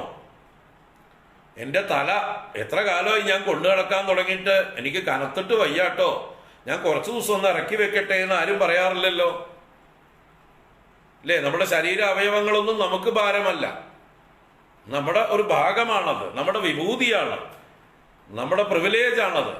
കയ്യും കാലും തലയും ബാക്കി അവയവങ്ങളെല്ലാം തന്നെ നമ്മുടെ ഒരു വിഭൂതിയാണ്, മാനിഫെസ്റ്റേഷനാണ്.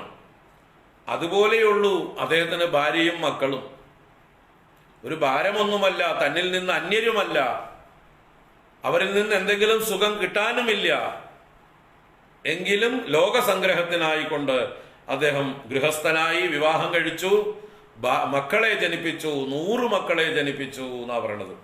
അപ്പൊ ഇന്ദ്രദത്തയായ കമനീയായ, കമനി എന്നാൽ സുന്ദരിയായ ജയന്തിയെ അത ഉദ്വഹന്, അങ്ങ് ഉദ്വാഹം ചെയ്തിട്ട്, വിവാഹം ചെയ്തിട്ട്, ആത്മരഥ ആശയ അപി, പൂർണ്ണ തൃപ്തനായിട്ടുള്ള ആളാണെങ്കിലും, തന്നിൽ തന്നെ രമിക്കുന്ന ഹൃദയത്തോടു കൂടിയവനാണെങ്കിലും, തത്ര 100 തനൂജാൻ അജീജനഃ, അവളിൽ 100 മക്കളെ അങ്ങ് ജനിപ്പിച്ചു. യേഷാം തനയാനാം മധ്യേ, ആ മക്കളുടെ മധ്യത്തിൽ ക്ഷിതീശഃ ഭരതഃ അഗ്രജന്മ. അഗ്രജന്മ എന്ന് പറഞ്ഞാൽ അഗ്രജന്മ എന്നൊക്കെ പറഞ്ഞാൽ ആദ്യം ജനിച്ചവൻ, അഗ്രേ ജനിച്ചവൻ, മുമ്പേ ജനിച്ചവൻ എന്ന് പറഞ്ഞാൽ മൂത്ത പുത്രൻ എന്നർത്ഥം. ആര്? ഭരതഃ. ക്ഷിതീശഃ, രാജാവായിട്ടുള്ള ഭരതൻ മൂത്ത പുത്രനായിരുന്നു എന്ന് പറയണം. അപ്പൊ അദ്ദേഹത്തിന് 100 മക്കളുണ്ടായി. ആ 100 മക്കളിൽ മൂത്ത പുത്രനാണ് ഭരതൻ എന്നറിയപ്പെട്ട രാജാവ്.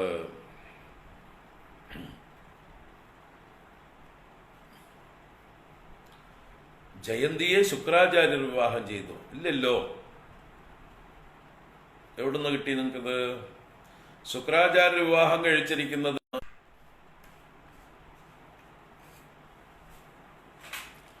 ശുക്രാചാര്യ വിവാഹം കഴിച്ചത് പ്രിയവ്രതന്റെ മകളെയാണ്. പ്രിയവ്രതന് 10 ആൺകുട്ടികളെ കൂടാതെ ഒരു പെൺകുട്ടി ഉണ്ടായി. പ്രിയവ്രതൻ 2 ഭാര്യമാര് എന്ന് പറഞ്ഞുവല്ലോ. അതിൽ 2 ഭാര്യമാരിൽ ഒരാളിൽ 7 ആൺമക്കളും മറ്റൊന്നിൽ 3 ആൺമക്കളും 1 പെണ്ണും. ആ ഒരു പെണ്ണിന്റെ പേര് ഊർജസ്വതി. അപ്പൊ ഊർജസ്വതിയെ ഉശനസ്സിനായി കൊണ്ട് വിവാഹം കഴിച്ചു കൊടുത്തു എന്ന് പഞ്ചമസ്കന്ധത്തിലെ 1-ാം അധ്യായത്തിൽ തന്നെ പറയുന്നുണ്ട്. ദുഹിതരം ച ഊർജസ്വതീം നാമ ഉശനസേ പ്രായച്ചത് യസ്യാം ആസീത് ദേവയാനി നാമ കാവ്യസുത. കേൾക്കുണ്ടോ? ദേവയാനി ശുക്രാചാര്യരുടെ മകളാണ്. ദേവി ഭാഗവതത്തിൽ എന്ത് പറഞ്ഞിട്ടുണ്ടെന്ന് ഞാൻ നല്ലോണം മനസ്സിരുത്തി വായിച്ചിട്ടില്ല. ദേവി ഭാഗവതത്തിൽ നമ്മളെ എക്സ്പേർട്ട് അല്ല. ദേവി ഭാഗവതം 18 പുരാണങ്ങളിൽ പെട്ടതല്ല, അഷ്ടാദശ പുരാണങ്ങളിൽ പെട്ടതല്ല ദേവി ഭാഗവതം. അത് പിന്നീടുണ്ടായതാണ്.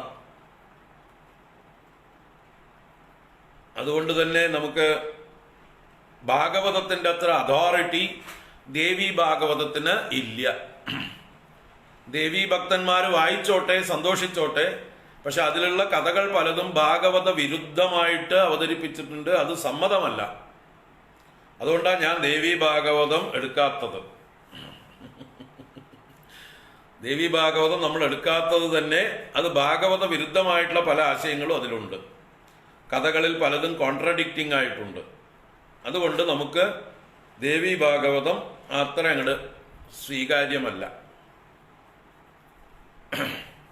അത് പിന്നീട് ആരോ രചിച്ചതാണ്. അത് വ്യാസന്റേതല്ല, വ്യാസന്റെ പേരിൽ ചാർത്തി കൊടുത്തതാണ്. അഷ്ടാദശ പുരാണങ്ങളിൽ പെടുന്നതല്ല ദേവി ഭാഗവതം. മനസ്സിലാക്കുക, ദേവി ഭാഗവതത്തിന് പുരാണങ്ങളുടെ ഇടയിലുള്ള അതോറിറ്റി ഇല്ല. വായിച്ചോളൂ, ആസ്വദിച്ചോളൂ, ദേവി ഭക്തന്മാർ സന്തോഷിച്ചോളൂ, കുഴപ്പമൊന്നുമില്ല. ദേവി ഭക്തന്മാർക്ക് ഓക്കെ, വൈഷ്ണവന്മാർക്ക് സമ്മതമല്ല. കാരണം എന്താ വെച്ചാല് ഇതിൽ പറഞ്ഞതിനെ ചിലതിനെയൊക്കെ അതില് വിപരീതമായി പറഞ്ഞിരിക്കുന്നു.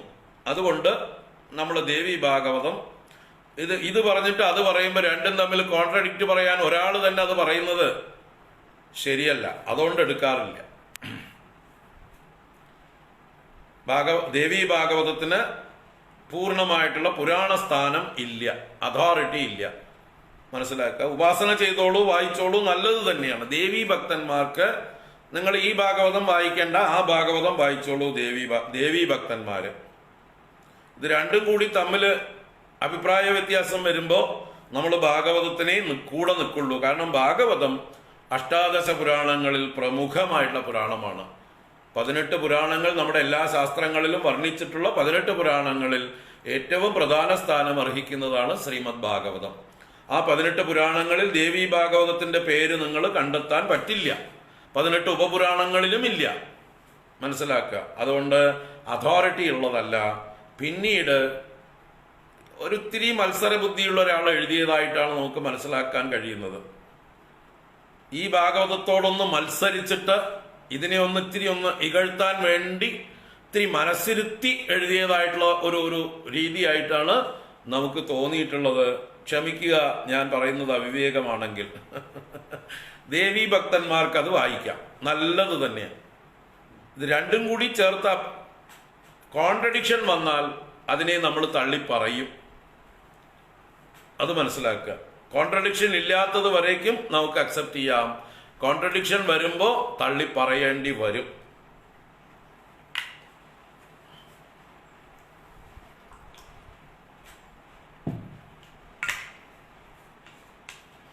മനസ്സിലായല്ലോ? അപ്പൊ ഇവിടെ ശ്രീമദ് ഭാഗവതത്തില് പഞ്ചമസ്കന്ധത്തില് 1-ാം അധ്യായത്തില് ഈ പ്രിയവ്രതന്റെ ചരിത്രത്തിന്റെ അവസാന ഭാഗത്ത് പറയുന്നുണ്ട്. 34-ാമത്തെ ആ ശ്ലോകം പോലെയുള്ള ശ്ലോകമല്ലല്ലോ, ഗദ്യരൂപത്തിലുള്ള ഖണ്ഡമാണ്.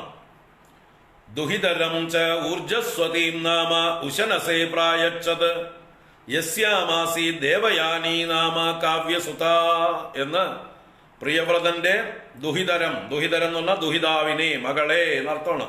ദുഹിതൃ ശബ്ദം മകളെ സൂചിപ്പിക്കുന്നതാണ്. ഊർജസ്വതീം നാമ,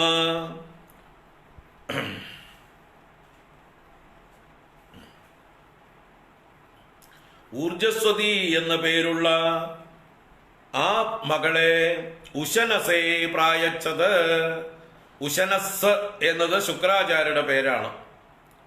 ഉശനാ കവി എന്നൊക്കെ ശുക്രാചാര്യരുടെ പേരാണ്. അപ്പൊ ഉശനസേ പ്രായച്ചത്, ഉശനസ്സിനായി കൊണ്ട് കൊടുത്തു. തസ്യാം ആസീത്, അവളിൽ ഉണ്ടായി ദേവയാനി നാമ കാവ്യസുത, ദേവയാനി എന്ന പേരുള്ള ശുക്രപുത്രി. കാവ്യൻ എന്നതും ശുക്രാചാര്യരുടെ ഒരു പേരാണ്. കവി, കാവ്യൻ എന്നൊക്കെ ശുക്രാചാര്യരെ പറയും. അപ്പൊ ശുക്രാചാര്യരുടെ പുത്രിയായി ദേവയാനി ഉണ്ടായി. അപ്പൊ ഈ പുത്രിയെ എങ്ങനെ അച്ഛൻ വിവാഹം കഴിക്കുക, അല്ലെങ്കിൽ ബന്ധമില്ലാത്ത ആളുകളെയൊക്കെ കൂട്ടിക്കെട്ടാനൊന്നും നമുക്ക് പറ്റില്ല. അതുകൊണ്ട് ശ്രീമദ് ഭാഗവതം പ്രമാണമാണ്, ദേവി ഭാഗവതം പ്രമാണമല്ല.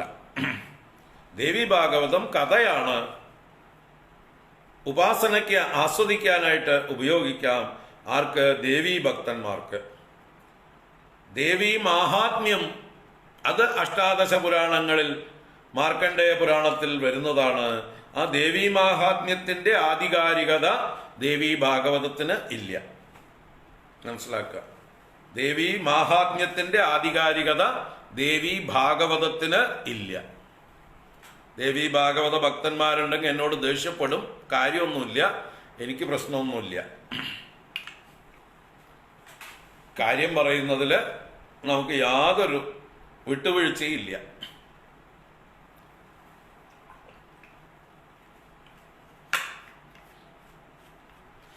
അതുകൊണ്ട് സനാതനധർമ്മത്തിന്റെ പേരിൽ ഒരുപാട് സാഹിത്യങ്ങൾ ഇറക്കിയിട്ടുണ്ട്. എല്ലാറ്റിനെയും ന്യായീകരിക്കേണ്ട ആവശ്യമൊന്നും നമുക്കില്ല. എല്ലാറ്റിനെയും ന്യായീകരിച്ച് അതിൻ്റെയൊക്കെ വക്താക്കളാവേണ്ട ആവശ്യമൊന്നും നമുക്കില്ല. എത്രത്തോളം അത് ഇതിനോട് ചേർന്ന് നിൽക്കുന്നുണ്ടോ അത്രത്തോളം നമുക്ക് അംഗീകരിക്കാം, ന്യായീകരിക്കാം. അതിന് പുറമെ എന്ത് സംഭവിച്ചാലും നമ്മൾ ന്യായീകരിക്കാൻ തയ്യാറല്ല. നിങ്ങളായി, നിങ്ങളുടെ പാടായി എന്ന് പറഞ്ഞ് നമ്മൾ ഉപേക്ഷിക്കും. നമ്മളോട് ചോദിക്കേണ്ട.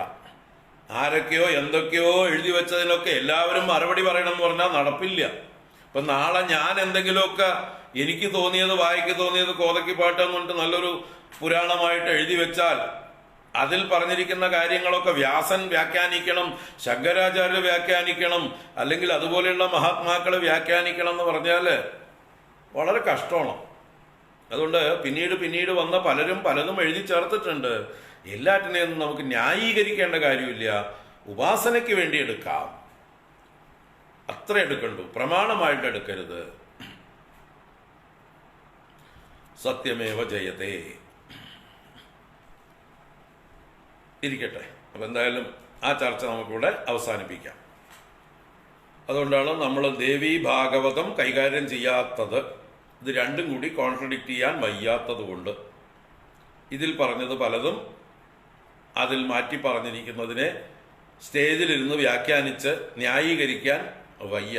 അപ്പോൾ അവര് എൻ്റെ തന്നെ ഒരു ഭാഗവത സപ്താഹം കേട്ടിട്ടുണ്ടെങ്കിൽ അവർ ചോദിക്കും, സ്വാമി എന്താ ഭാഗവത സപ്താഹത്തിൽ അങ്ങനെ പറഞ്ഞു, ദേവി ഭാഗവതത്തിൽ എന്താ ഇങ്ങനെ പറയണമെന്നിട്ട് എന്ന് ചോദിച്ചാൽ ഇത് രണ്ടും തമ്മിൽ പാലോടേണ്ട പണി നമുക്കാവും. പിന്നെ അത് പിന്നെ നമ്മുടെ പാലാരി വട്ടം പാലം പോലെ ആവും.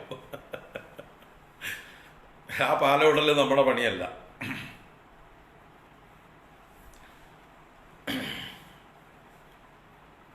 വി കനോട്ട് ബ്രിഡ്ജ് ഇത് തമ്മിൽ യോജിപ്പിച്ച് കൊണ്ടുപോകാൻ ചില സ്ഥലങ്ങളിലൊന്നും പറ്റില്ല. So leave it. അത് അവർക്ക് വിട്ടുകൊടുക്കുക. നമുക്ക് നാരായണീയവും ഭാഗവതവും എൻജോയ് ചെയ്യാം. നമുക്ക് ദേവി മാഹാത്മ്യം എൻജോയ് ചെയ്യാം.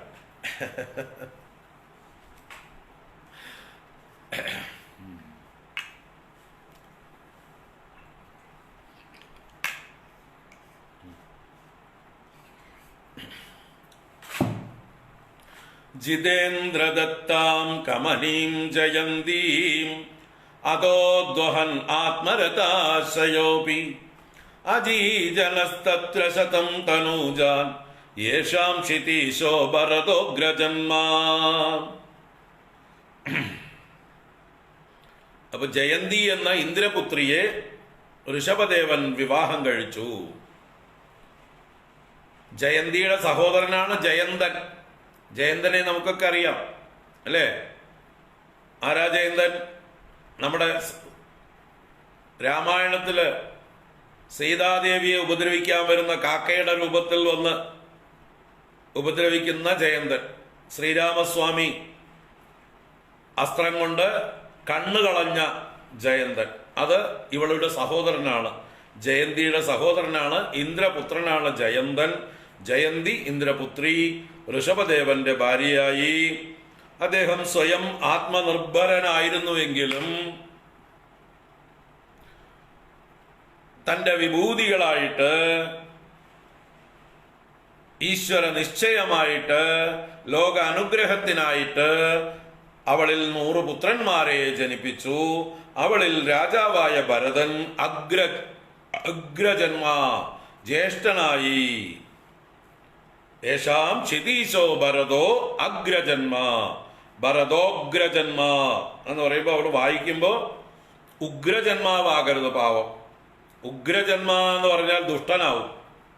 അഗ്രജന്മാവാണ് ആ ഒരു അർത്ഥഭാവനയോടുകൂടി വായിക്കുക. യേശാം ക്ഷിതീശോ ഭരതോഗ്രജന്മ, ഭരതോ അഗ്രജന്മ, ഭരതോഗ്രജന്മ. അവിടെ പിരിക്കാനും നിവൃത്തിയില്ല, സന്ധിയുണ്ട്. അപ്പൊ ഭരത അഗ്രജന്മ, ഭരതോഗ്രജന്മ. ആ ഋഷഭന്റെ പുത്രന്മാരെ 100 പേരെ കുറിച്ചും ഒരു ചെറിയ വ്യാഖ്യാനം തരുന്നു മേൽപ്പത്തൂര്. നവാഭവൻ യോഗി വരാ നവാന്യേ ത്വപാലയൻ ഭാരതവർഷഗണ്ഡാൻ സൈകാത്വശീതിസ്തവ ശേഷപുത്രാഃ തപോബലാത് ഭൂസുരഭൂയമീയുഃ. നവാഭവൻ യോഗി വരാ നവാന്യേ ത്വപാലയൻ ഭാരതവർഷഗണ്ഡാൻ സൈകാത്വശീതിസ്തവ ശേഷപുത്രാഃ തപോബലാത് ഭൂസുരഭൂയമീയുഃ. നവ അഭവൻ യോഗിവരാഹ നവ അന്യേ തു അപാലയൻ ഭാരതവർഷഗണ്ഡാൻ സൈകാതു അശീതിഹി തവ ശേഷപുത്രാഃ തപോബലാത് ഭൂസുരഭൂയം ഈയുഹു. അപ്പോ മൂത്തപുത്രൻ ഭരതൻ എന്ന് 6-ാം ശ്ലോകത്തിൽ പറഞ്ഞിട്ട് ബാക്കി 99 പുത്രന്മാർ ആരൊക്കെ ആയി എന്ന് പറയാണ് 7-ാമത്തെ ശ്ലോകം. 99 പുത്രന്മാരുടെ കാര്യമാണ് 7-ാമത്തെ ശ്ലോകം. അപ്പൊ അതിൽ പറയുന്നു നവ അഭവൻ യോഗിവരാ, നവ യോഗിവരാഹ അഭവന്. നവ എന്ന് പറഞ്ഞാൽ 9 പേര്, യോഗിവരാഹ അഭവത്, യോഗിവരന്മാരായി ഭവിച്ചു. അവരാണ് നവയോഗികൾ എന്ന് പ്രശസ്തരായവർ. നമ്മുടെ ഏകാദശ സ്കന്ധത്തിൽ ആദ്യ ഭാഗത്ത് നിമി നവയോഗി സംവാദം, അത് വസുദേവർക്ക് നാരദൻ ഉപദേശിച്ചു കൊടുക്കുന്ന ഭാഗം കാണാം. അപ്പൊ നിമി നവയോഗി സംവാദത്തിലെ നവയോഗികൾ കവിർ ഹരി അന്തരീക്ഷ പ്രബുദ്ധ പിപ്പലായന ആവിർഹോത്ര ദ്രുമിള ചമസ കരഭാജന, ഇങ്ങനെ 9 പേര് അല്ലേ? കവി, ഹരി, അന്തരീക്ഷൻ, പ്രബുദ്ധൻ, പിപ്പലായനൻ, ആവിർഹോത്രൻ, ദ്രുമിളൻ, ചമസൻ, കരഭാജനൻ, ഇങ്ങനെ 9 പേര് നവയോഗികൾ. അത് ആരുടെ മക്കളാണ്? ഋഷഭദേവന്റെ മക്കളാണ് ഈ നവയോഗികൾ. അപ്പൊ അവര് യോഗികളായി ഭവിച്ചു. ജന്മനാ തന്നെ വിരക്തരായിരുന്നു. അവർ അവധൂതന്മാരെ പോലെ യോഗികളായി സഞ്ചരിച്ചു. ഇനി 90 പേരുണ്ട് അല്ലെ? 1 ഭരതനെ പറഞ്ഞു, 9 നവയോഗി പറഞ്ഞു, 10 പോയി, ബാക്കി 90. 90-ല് നവ അന്യേതു അപാലയൻ ഭാരതവർഷ ഖണ്ഡാൻ. നവ അന്യേ, അന്യേ നവ, അന്യേ എന്ന് പറഞ്ഞാൽ മറ്റ് 9 പേര്, തു ആകട്ടെ അപാലയൻ പാലനം ചെയ്തു. എന്തിനെ? ഭാരതവർഷ ഖണ്ഡാൻ, ഭാരതവർഷങ്ങളെ 9 ഖണ്ഡങ്ങളാക്കി. ഭാരതവർഷം എന്നുള്ളത് ഇവിടെ ഇതാണ്, ജംബു, മറ്റേ എന്താണ്, അജനാഭം, അജനാഭ വർഷത്തെ പിന്നീട് ഭാരതവർഷമാക്കി. എന്താ കാരണം? ഭരതൻ ഈ മൊത്തത്തിൽ ഭരതൻ ഏറ്റെടുത്തു. അജനാഭത്തെ മുഴുവൻ ഒന്നിച്ച് ചക്രവർത്തിയായി ഭരതൻ. ആ ഭരതന്റെ കീഴിൽ അനുജന്മാരായിട്ടുള്ള 9 പേര് 9 ഭൂപ്രദേശങ്ങള് വിഭജിച്ച് പ്രഭുക്കളായി സാമന്തന്മാരായി ഏട്ടനെ അനുസരിച്ചുകൊണ്ട് ഏട്ടന്റെ ആജ്ഞയ്ക്കനുസരിച്ച് രാജ്യം ഭരിച്ചു. അപ്പൊ ഏട്ടനായിട്ടുള്ള ഭരതൻ ഈ 9 പേർക്കും മുകളില് 9 പേരുടെയും ചക്രവർത്തിയായി ഭരതനും, ഭരതന് താഴെ അനുജന്മാർ 9 പേര് 9 ഉപഭൂഖണ്ഡങ്ങൾ അല്ലെങ്കിൽ ഭാരതവർഷത്തെ ഖണ്ഡങ്ങളാക്കി 9 ആക്കി തിരിച്ചു. അതാണ് ഭാരതവർഷ ഖണ്ഡാൻ അപാലയൻ, പാലനം ചെയ്തു. നവ അന്യേ 9 പേര്. അപ്പൊ 9ഉം ഭരതനും 10 പേര് രാജ്യഭാരമേറ്റെടുത്തു ക്ഷത്രിയന്മാരായി. 9 പേര് യോഗികളായി. ഇപ്പൊ 19 പോയി, ബാക്കി എത്രയുണ്ട്? 81. ആ 81 പേരുടെ കഥയാണ് സൈഗാത്വശീദിഹി. സൈഗാത്വ അശീദിഹി. അശീതി എന്നാൽ 80. 80ന്റെ കൂടെ സൈഗ എന്ന് പറഞ്ഞപ്പോ ഏകയാ സഹ ഇത് സൈഗ, ഒന്നും കൂടെ. അപ്പൊ 80 + 1 81 പേർ. തവ ശേഷപുത്രാഹ, ഗുരുവായൂരപ്പ അങ്ങയുടെ ബാക്കിയുള്ള പുത്രന്മാരുണ്ടല്ലോ 81 പേര്, അവര് തപോബലാത് ഭൂസുരഭൂയം ഇയ്യുഹു, അവരവരുടെ തപശക്തി കൊണ്ട് ഭൂസുരഭാവത്തെ പ്രാപിച്ചു. ഭൂസുരഭൂയം എന്ന് പറഞ്ഞാൽ ഭൂസുരഭാവം തന്നെ. ഭൂസുരഭാവത്തെ പ്രാപിച്ചു എന്ന് പറഞ്ഞാൽ ഭൂസുരന്മാരെന്നാൽ ബ്രാഹ്മണർ. ഇപ്പൊ ബ്രാഹ്മണരായി തീർന്നു 81 പേര്. 10 പേര് ക്ഷത്രിയന്മാരായി തീർന്നു. 9 പേര് യോഗികളായി തീർന്നു. ഇതൊരു മർമ്മമാണ്. ഇത് നമ്മൾ മനസ്സിരുത്തി മനസ്സിലാക്കേണ്ട മർമ്മമാണ്. ഒരു ചക്രവർത്തിയാണ് ഋഷഭൻ. അദ്ദേഹത്തിനാണ് ഒരു ഭാര്യയിൽ തന്നെ ഉണ്ടായവരാണ് 100 മക്കള്. അതിൽ ഭരതനും 9 അനുജന്മാരും ഭൂമി പരിപാലിക്കുന്ന രാജാക്കന്മാരായി ക്ഷത്രിയ വൃത്തിയെ സ്വീകരിച്ചപ്പോൾ 9 പേര് സന്യാസിമാരായി യോഗിമാരായി പോയപ്പോൾ 81 പേർ ബ്രാഹ്മണ വൃത്തിയെ സ്വീകരിച്ച് പുരോഹിതന്മാരായി. ഭാഗവതത്തിൽ പറയുന്നുണ്ട്. ഇവിടെ ഭൂസുരഭൂയം ഇയുഹു എന്ന് മാത്രമേ പറഞ്ഞുള്ളൂ. ഭാഗവതത്തിൽ അവര് വൈദിക കർമ്മങ്ങൾ അനുഷ്ഠിക്കുന്ന ബ്രാഹ്മണ ബഭൂവു എന്ന് പറയുന്നുണ്ട്.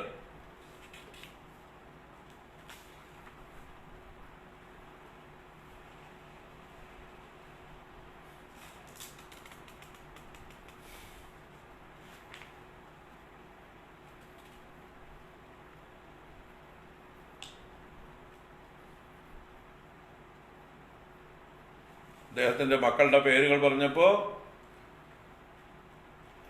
മഹായോഗി ഭരതോ ജ്യേഷ്ഠ ശ്രേഷ്ഠ ഗുണ ആസീത് ഏനേതം വർഷം ഭാരതമിതി വ്യപതിസന്ധി. ഇദ്ദേഹത്തിന്റെ മൂത്ത പുത്രനെ കൊണ്ടാണ് ഭാരതം എന്ന് ഈ ഭൂഖണ്ഡത്തിന് പേരുണ്ടായത്. തം അനു, അദ്ദേഹത്തിന്റെ അനുജന്മാരായിട്ട് കുശാവർത്ത, ഇളാവർത്ത, ബ്രഹ്മാവർത്ത, മലയ, കേതു, ഭദ്രസേന, ഇന്ദ്രസ്പൃക്, വിദർഭ, കീകട ഇതി 9 പേര് രാജാക്കന്മാരായവർ. പിന്നെ കവി, ഹരി, അന്തരീക്ഷ, പ്രബുദ്ധ, പിപ്പലായന, ആവിർഹോത്രോ, ദ്രുമിള, ശമസ, കരഭാജന 9 പേര് യോഗികളായി. അത് കഴിഞ്ഞിട്ട് യവീയാം സഹ ഏകാശീതി ജായന്തേയാഹ, ഏറ്റവും ഇളയവരായ ജായന്തേയന്മാർ, ജയന്തിയുടെ പുത്രന്മാർ 81 പേർ. പിതുരാദേശകരാഹ, അച്ഛന്റെ ആദേശം അനുഷ്ഠിക്കുന്നവരായി. മഹാശാലീന, മഹാശ്രോത്രിയ, യജ്ഞശീല, കർമ്മവിശുദ്ധ ബ്രാഹ്മണ ബഭൂവു. മഹാശാലീനാഹ, നല്ല ശീലങ്ങളുള്ളവരും, മഹാശ്രോത്രിയാഹ, നല്ല വേദപണ്ഡിതന്മാരും, യജ്ഞശീലാഹ, യാഗയജ്ഞങ്ങൾ ചെയ്യുന്നവരും, കർമ്മവിശുദ്ധാഹ, കർമ്മങ്ങളെ ചെയ്ത് വിശുദ്ധി നേടുന്നവരുമായിരിക്കുന്ന ബ്രാഹ്മണാഹ ബഭൂവു, ബ്രാഹ്മണരായി ഭവിച്ചു. അപ്പൊ ഒരച്ഛന്റെ മക്കളാണ് ക്ഷത്രിയന്മാരും ബ്രാഹ്മണരും ആയത്. ഇതിൽ നിന്ന് എന്ത് മനസ്സിലാക്കാം? ചാതുർവർണ്യം മയാ സൃഷ്ടം ഗുണകർമ്മ വിഭാഗശഃ. എന്ന ഭഗവാന്റെ വാക്യം സത്യമാണ് എന്ന് മനസ്സിലാക്കാം. മനസ്സിലാവുണ്ടോ? ചാതുർവർണ്ണ്യം മയാ സൃഷ്ടം ഗുണകർമ്മ വിഭാഗസഹ. 4 വർണ്ണങ്ങൾ ഈശ്വര സൃഷ്ടങ്ങളാണ്, ഗുണകർമ്മങ്ങൾക്കനുസരിച്ചാണ് വിഭജനം. അല്ലാതെ അച്ഛൻ ഇന്നാളായതുകൊണ്ട് എല്ലാവരും ബ്രാഹ്മണരെന്നോ, അല്ലെങ്കിൽ അച്ഛൻ ക്ഷത്രിയനായതുകൊണ്ട് എല്ലാവരും ക്ഷത്രിയരെന്നോ ശ്രീമദ് ഭാഗവതത്തിൽ പറഞ്ഞിട്ടില്ല. ശ്രീമദ് ഭാഗവതത്തിൽ പറഞ്ഞിട്ടില്ല. അച്ഛൻ ക്ഷത്രിയനായാൽ മക്കളൊക്കെ ക്ഷത്രിയന്മാരാവണമെന്നോ, അച്ഛൻ ബ്രാഹ്മണനായാൽ മക്കളെല്ലാം ബ്രാഹ്മണരാവണമെന്നോ നിർബന്ധ ബുദ്ധി ഭാഗവതത്തിനില്ല. ഇനിയും നവമസ്കന്ധത്തിൽ ഇതുപോലെ ധാരാളം ഉദാഹരണങ്ങളുണ്ട്. ഇപ്പൊ അത് എടുത്തു കാണിക്കാനുള്ള സമയമില്ല. നമ്മുടെ വിശ്വാമിത്രൻ രാജാവായിട്ട് ജനിച്ച ആളാണ്, പിന്നീട് ബ്രാഹ്മണനായി മാറിയ ആളാണ്. ജമദഗ്നിയുടെ അച്ഛൻ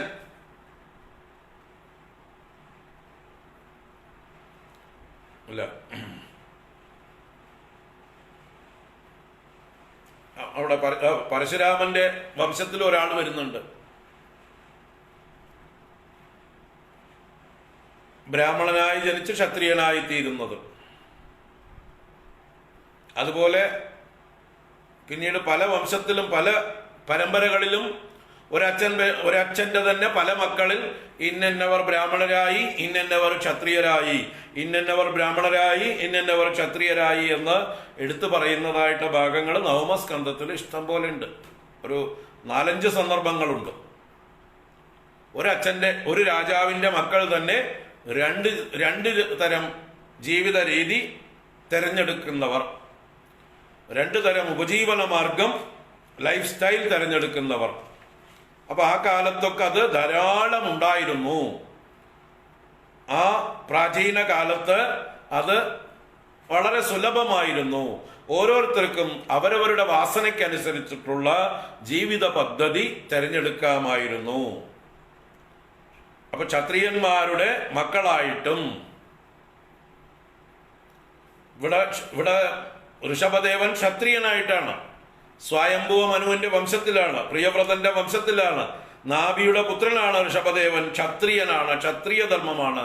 ആ ക്ഷത്രിയന്റെ പുത്രന്മാരാണ് ബ്രാഹ്മണ ബഭൂവുഹു എന്ന് പറഞ്ഞത്. 81 പേർ ബ്രാഹ്മണരായി ഭവിച്ചു. അവർ വൈദിക കർമാനുഷ്ഠാനത്തിൽ നിഷ്ണാതരായിരുന്നു, അവർ ശ്രോത്രിയരായിരുന്നു, വേദപാരംഗതരായിരുന്നു എന്ന് പറയുന്നത് ക്ഷത്രിയ പുത്രന്മാരാണ്. അപ്പൊ ഒരച്ഛന്റെ 100 മക്കളിൽ 3 വിഭാഗക്കാര്, ഒരു 9 പേര് യോഗികളായിട്ട് നിസ്സംഗന്മാരായി പോയി. അവർക്ക് ഒന്നിലും താല്പര്യം ഉണ്ടായിരുന്നില്ല. അവർ സമൂഹത്തിൽ നിന്ന് ബാഹ്യരായി പോയി, സമൂഹത്തിലെ ഉത്തരവാദിത്വങ്ങളും ഏറ്റെടുക്കാതെ അവധൂതന്മാരെ പോലെ പോയി. 2 കൂട്ടര് 2 തരം ലൈഫ് സ്റ്റൈൽ സ്വീകരിച്ചു. അപ്പോ ഈ വർണ്ണം എന്നുള്ളതിന്റെ താല്പര്യം തന്നെ തെരഞ്ഞെടുക്കപ്പെടുന്നത് എന്നാണ്. തെരഞ്ഞെടുക്കുന്നതിനാണ് വർണ്ണം എന്ന് പറയുന്നത്. വൃണ് എന്നുള്ള ധാതുവാണ് വർണ്ണശബ്ദത്തിന്റെ ആധാരം. വൃണ് ധാതു, വൃണീതേ എന്ന ക്രിയാരൂപം. വൃണീതേ എന്ന് പറഞ്ഞാൽ സ്വീകരിക്കുന്നു, തെരഞ്ഞെടുക്കുന്നു, ഓപ്റ്റ് ചെയ്യുന്നു, ചൂസ് ചെയ്യുന്നു എന്നൊക്കെ അർത്ഥമാണ്. വൃണീതേ വരിക്കുന്നു, തെരഞ്ഞെടുക്കുന്നു എന്നാണ്. അപ്പൊ തെരഞ്ഞെടുക്കപ്പെടുന്നതാണ് വർണ്ണം. അവനവന്റെ വാസനയ്ക്കനുസരിച്ച്, അവനവന്റെ ഉള്ളിലുള്ള ആപ്റ്റിറ്റ്യൂഡിനനുസരിച്ച്, ടേസ്റ്റിനനുസരിച്ച് ഏത് രംഗത്ത് തനിക്ക് പ്രവർത്തിക്കണമോ ആ രംഗം അദ്ദേഹം സന്തോഷമായിട്ട് തെരഞ്ഞെടുക്കുമ്പോൾ അവിടെ അയാൾ വിജയിക്കുന്നു. അത് അയാളുടെ ഉള്ളിലുള്ള വാസന എന്താണെങ്കിലും അതിനനുസരിച്ച് അയാൾ തെരഞ്ഞെടുക്കട്ടെ. ഇന്നത്തെ നമ്മുടെ കോളേജുകളിലെ കരിയർ തിരഞ്ഞെടുക്കുന്നത് അങ്ങനെയാണല്ലോ. ഓരോരുത്തരുടെയും കുട്ടികളുടെ സ്കില്ലിന് അനുസരിച്ച് അവരുടെ ഏത് രംഗത്താണോ അവർക്ക് താല്പര്യമുള്ളത് അതിനനുസരിച്ച് അവരുടെ കരിയർ അവർ ഓപ്റ്റ് ചെയ്യുന്നു. അതാണ് ശരി, അതാണ് ശാസ്ത്രീയം. അത് തന്നെയാണ് വർണ്ണധർമ്മം. വർണ്ണധർമ്മം എന്ന് പറഞ്ഞാൽ അതാണ്. അത് പ്രാചീനമാണ്. ഇന്നുണ്ടായ ഈ കരിയർ ഓപ്ഷൻ അന്നേ ഉണ്ട് എന്നർത്ഥം. അവനവന്റെ കരിയർ അവനവന് തിരഞ്ഞെടുക്കാം. It's up to you. നിങ്ങളുടെ ടേസ്റ്റ് എന്താണ്, ആ രംഗത്ത് നിങ്ങൾ എക്സ്പേർട്ട് ആവുക. ആ രംഗത്ത് നിങ്ങൾ ശ്രദ്ധയോടുകൂടി പ്രവർത്തിക്കുക, ആത്മാർത്ഥതയോടുകൂടി പ്രവർത്തിക്കുക, ആനന്ദമായിട്ട് പ്രവർത്തിക്കുക. You enjoy your career. അപ്പോ നിങ്ങൾക്കതൊരു ഭാരമായിരിക്കുകയില്ല. നേരെ മറിച്ച് നിങ്ങൾക്ക് ആവാത്തത് തുമ്പിയെ കൊണ്ട് കല്ലെടുപ്പിക്കും പോലെ നിങ്ങൾ എടുക്കുകയാണ്. നിങ്ങൾക്ക് ഇഷ്ടമില്ലാത്തത് നിങ്ങൾ തിരഞ്ഞെടുക്കുമ്പോൾ നിർബന്ധിതരായിട്ട് ഏതെങ്കിലും ഒരു ചട്ടക്കൂടിൻ്റെ ഉള്ളിൽ പെട്ടുപോയത് കൊണ്ട് ഞാൻ ബ്രാഹ്മണനായി ജനിച്ചു, അതുകൊണ്ട് ഞാൻ ഇതൊക്കെ പഠിച്ച് വൈദികമായിട്ടുള്ള കാര്യങ്ങളിൽ ഇടപെടണം എന്നുള്ളതായിട്ടുള്ള നിർബന്ധ ബുദ്ധി വന്നപ്പോഴാണ് അവർക്കൊന്നും അത് സഹിക്കാൻ പറ്റാതെയായി അങ്ങനെ കുറെ ആളുകൾ അതിൽ നിന്ന് വിരുദ്ധരായി പോയത്. അവർ ഹോട്ടലുകളൊക്കെ തുടങ്ങി, ബ്രാഹ്മണാൾ ഹോട്ടൽ എന്ന് പേരിട്ടു. ബ്രാഹ്മണാൾ ഹോട്ടൽ, എന്ത് വൈരുദ്ധ്യമാണത്! ഒരിക്കലും ഹോട്ടൽ എന്നുള്ളത് നമ്മുടെ സനാതന ധർമ്മത്തിൽ അംഗീകരിച്ചിട്ടുള്ള കാര്യമേ അല്ല. ഒന്നാമത് പാചകം ചെയ്യുന്നവരെ വിളിക്കുന്ന പേര് സൂതൻ എന്നാണ്. സൂതൻ, സൂതന്മാരാണ് അവര്, പാചകക്കാര്, ബ്രാഹ്മണരല്ല. സൂതന്മാര്, ദകാരം, മൂന്നാമത്തെ ദകാരം. പാചകക്കാര്, സൂതന്മാര്. ഇനി അത് കച്ചവടം കൂടി ചെയ്യണമെങ്കിലോ, അന്നം കച്ചവടം ചെയ്യാൻ പാടുള്ളതല്ല. അന്നം ദാനം ചെയ്യാനുള്ളതാണ്, കച്ചവടത്തിനുള്ള ചരക്കല്ല. പക്ഷെ കാലം കൊണ്ട് കച്ചവട ചരക്കായി മാറി. അത് ഭാഗവത ഇതിൽ മാഹാത്മ്യത്തിൽ പറയുന്നുണ്ട്. അട്ടശൂല ജനപദാഹ ശിവശൂല ദ്വിജാതയ കാമിന്യ കേശശൂലിന്യ സംഭവന്തു കലൗ ഇഹ കലൗ. ഈ കലികാലത്ത് അന്നം വിൽക്കുന്നവരുണ്ടാകും. ജനപദാഹ അട്ടശൂലാഹ, തെരുവുകൾ തോറും അന്നം വിൽക്കുന്ന ശാലകൾ ഉണ്ടാകും എന്നാ പറഞ്ഞത്. ഹോട്ടലുകൾ ഉണ്ടാകും എന്ന്. അത് ബ്രാഹ്മണരും കൂടി നടത്തണമെന്ന് പറഞ്ഞാൽ, ബ്രാഹ്മണാൾ ഹോട്ടൽ എന്ന് പറഞ്ഞാൽ വാസ്തവത്തിൽ കച്ചവടം ചെയ്യുന്നവൻ വൈശ്യനാണ്. അവൻ ആരായിക്കോട്ടെ, ഏത് ജന്മത്തിൽ ഏത് വീട്ടിൽ ജനിച്ചോട്ടെ, കച്ചവടത്തിലാണ് അവന് താല്പര്യമെങ്കിൽ അവൻ വൈശ്യനാണ്. കച്ചവടത്തിൽ നല്ല താല്പര്യം ഉണ്ടെങ്കിൽ, അവന്റെ മനസ്സ് അതിലാണ് നിൽക്കുന്നതെങ്കിൽ അവൻ നല്ല വൈശ്യനാണ്. അപ്പൊ അവനെ എന്താ പറയുക, ബ്രാഹ്മണാൾ ഹോട്ടൽ എന്ന് വിളിക്കുന്നത് ഏറ്റവും വലിയ തമാശയാണ്. അതിനെക്കുറിച്ച് അറിവുള്ളവർക്ക് അതൊരു വലിയ തമാശയാണ്. ഏറ്റവും വലിയ ഒരു ഹ്യൂമർ, സനാതന ധർമ്മത്തിൽ പറ്റിയ ഒരു അധർമ്മത്തിന്റെ, അപച്യുതിയുടെ ഏറ്റവും വലിയൊരു തമാശയാണ്, പരിഹാസ്യമായിട്ടൊരു കാര്യമാണ് ബ്രാഹ്മണാൾ ഹോട്ടൽ എന്ന് പറയുന്നത്. നമ്മൾ അവരുടെ കച്ചവടം പൂട്ടിക്കാൻ വേണ്ടി പറയല്ല, സനാതന ധർമ്മം പറയുമ്പോൾ നമ്മൾ കാര്യം പറയുക. അവരെന്തോ നടത്തിക്കോട്ടെ, അവർ വൈശ്യന്മാരാണെന്ന് നമ്മൾ മനസ്സിലാക്കിക്കൊണ്ട് നമുക്ക് അവിടെ പോവാം. വൃത്തിയും എടുപ്പും കുറച്ച് കൂടുതൽ ഉണ്ടാവുന്ന പ്രതീക്ഷ നമുക്ക്. അവരുടെ പൂർവികരിൽ നിന്ന് കിട്ടിയിട്ടുള്ള ഒരു സംസ്കാരം ഉണ്ടാവും. ആ സംസ്കാരം കൊണ്ട് കുറച്ച് വൃത്തിയും വെടുപ്പും ടേസ്റ്റും ഉണ്ടാവും. അത് പറഞ്ഞിട്ട് നമ്മൾ പോണു. അല്ലാതെ അവര് ഒറിജിനൽ വൈദിക ബ്രാഹ്മണരാണെന്ന് അംഗീകരിച്ചുകൊണ്ട് പോകുന്നതല്ല. ആ ഒരു സംസ്കാരത്തിൽ വന്നവരായതുകൊണ്ട് മറ്റുള്ളവടയിൽ വെച്ച് സംസ്കാരം ഇല്ലാത്തവരുടെ വൃത്തികേടുകളിൽ നിന്ന് സംതിങ് ബെറ്റർ എന്നുള്ള വിചാരത്തോടുകൂടി നമുക്ക് പോയിട്ട് വല്ലൊത്തിരി സമാധാനമായിട്ട് കഴിക്കാം. ഒരു മാനസികമായിട്ടൊരു തൃപ്തി ഉണ്ടാവും നമുക്ക്. എന്താ വെച്ചാൽ ഒത്തിരി സംസ്കാരം ഉണ്ടാവുന്ന ഒരു വിചാരം. ഇനിയിപ്പോ അവിടെയും ബ്രാഹ്മണാൾ ഹോട്ടൽ എന്ന് പേരും എഴുതി വെച്ചിട്ട് അവിടെ അടുക്കളയിൽ പണിയെടുക്കുന്ന മുഴുവൻ മാപ്പിളമാരും ആവാം, ഒരു സംസ്കാരവും ഇല്ലാത്ത ആളുകളാവാം. എല്ലാറ്റിനെയും ഹലാലാക്കാൻ തുപ്പി വെക്കുന്ന ആൾക്കാർ അവിടെ ഉണ്ടെങ്കിൽ നമുക്കറിയില്ല. പേരിന് ബ്രാഹ്മണാൾ ഹോട്ടൽ. ഇവിടെ ഇപ്പോൾ കേരളത്തിലുള്ള പല ഹോട്ടലുകളും ഒറിജിനലി അതിന്റെ ഉടമസ്ഥന്മാര് മുസ്ലിങ്ങളാണ്.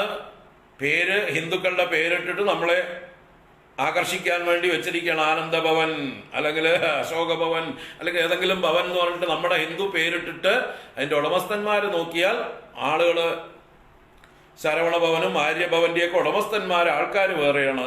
അവർ നല്ല ഫോട്ടോ ഒക്കെ വെച്ചിട്ടുണ്ടാവും. മുരുകന്റെയും അയ്യപ്പന്റെയും വെങ്കടാചലപതിയും ഫോട്ടോ ഒക്കെ വെച്ചിട്ട് കൗണ്ടറിൽ നല്ല ഭസ്മക്കുറി ഇട്ടിട്ടുള്ള ഒരാളെ ഇരുത്തിയിട്ടുണ്ടാവും. കൗണ്ടറിൽ മാത്രം ഭസ്മക്കുറിയും ചന്ദനക്കുറിയൊക്കെ ഇട്ടിട്ടുള്ള ഒരാളെ ഇരുത്തിയിട്ടുണ്ടാവും. ബാക്കി അടുക്കളയിൽ പണിയെടുക്കുന്ന ആരാന്നൊന്നും നമുക്കറിയില്ല, നമുക്ക് നോക്കാൻ നിവൃത്തിയില്ല. No admission. എന്തൊക്കെയാ അവിടെ നടക്കുന്നതെന്നും അറിയില്ല.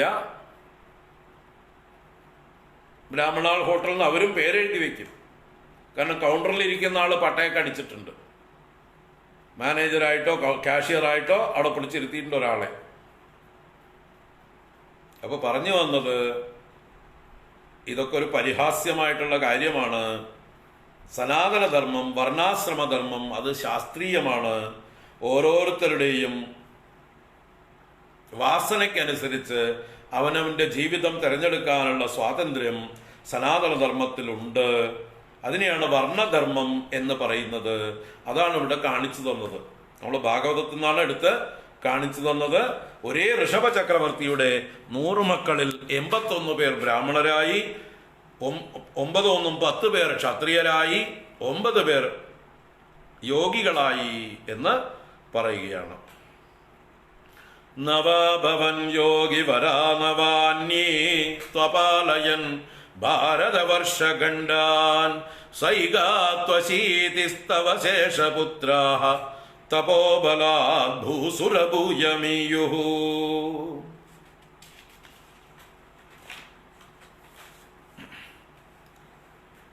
ഉക്ത്വാ സുതേഭ്യോദമുനീന്ദ്രമധ്യേ വിരക്തിഭക്ത്യന്വിതമുക്തിമാർഗം സ്വയം ഗതഃ പാരമഹംസ്യവൃത്തിം അധാ ജഡോന്മത്ത പിശാചചര്യാം. ഉക്ത്വാ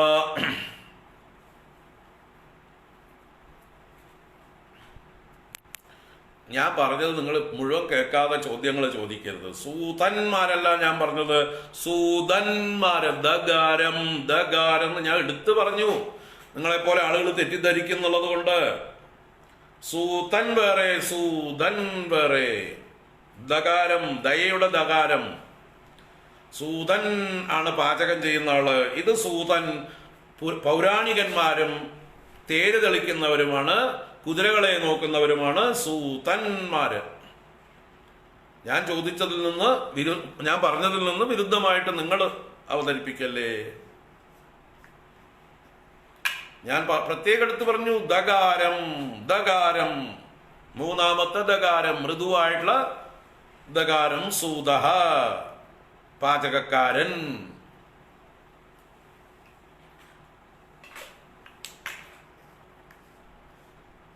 പറയുന്നത് മുഴുവൻ ശ്രദ്ധിച്ച് കേൾക്കണം.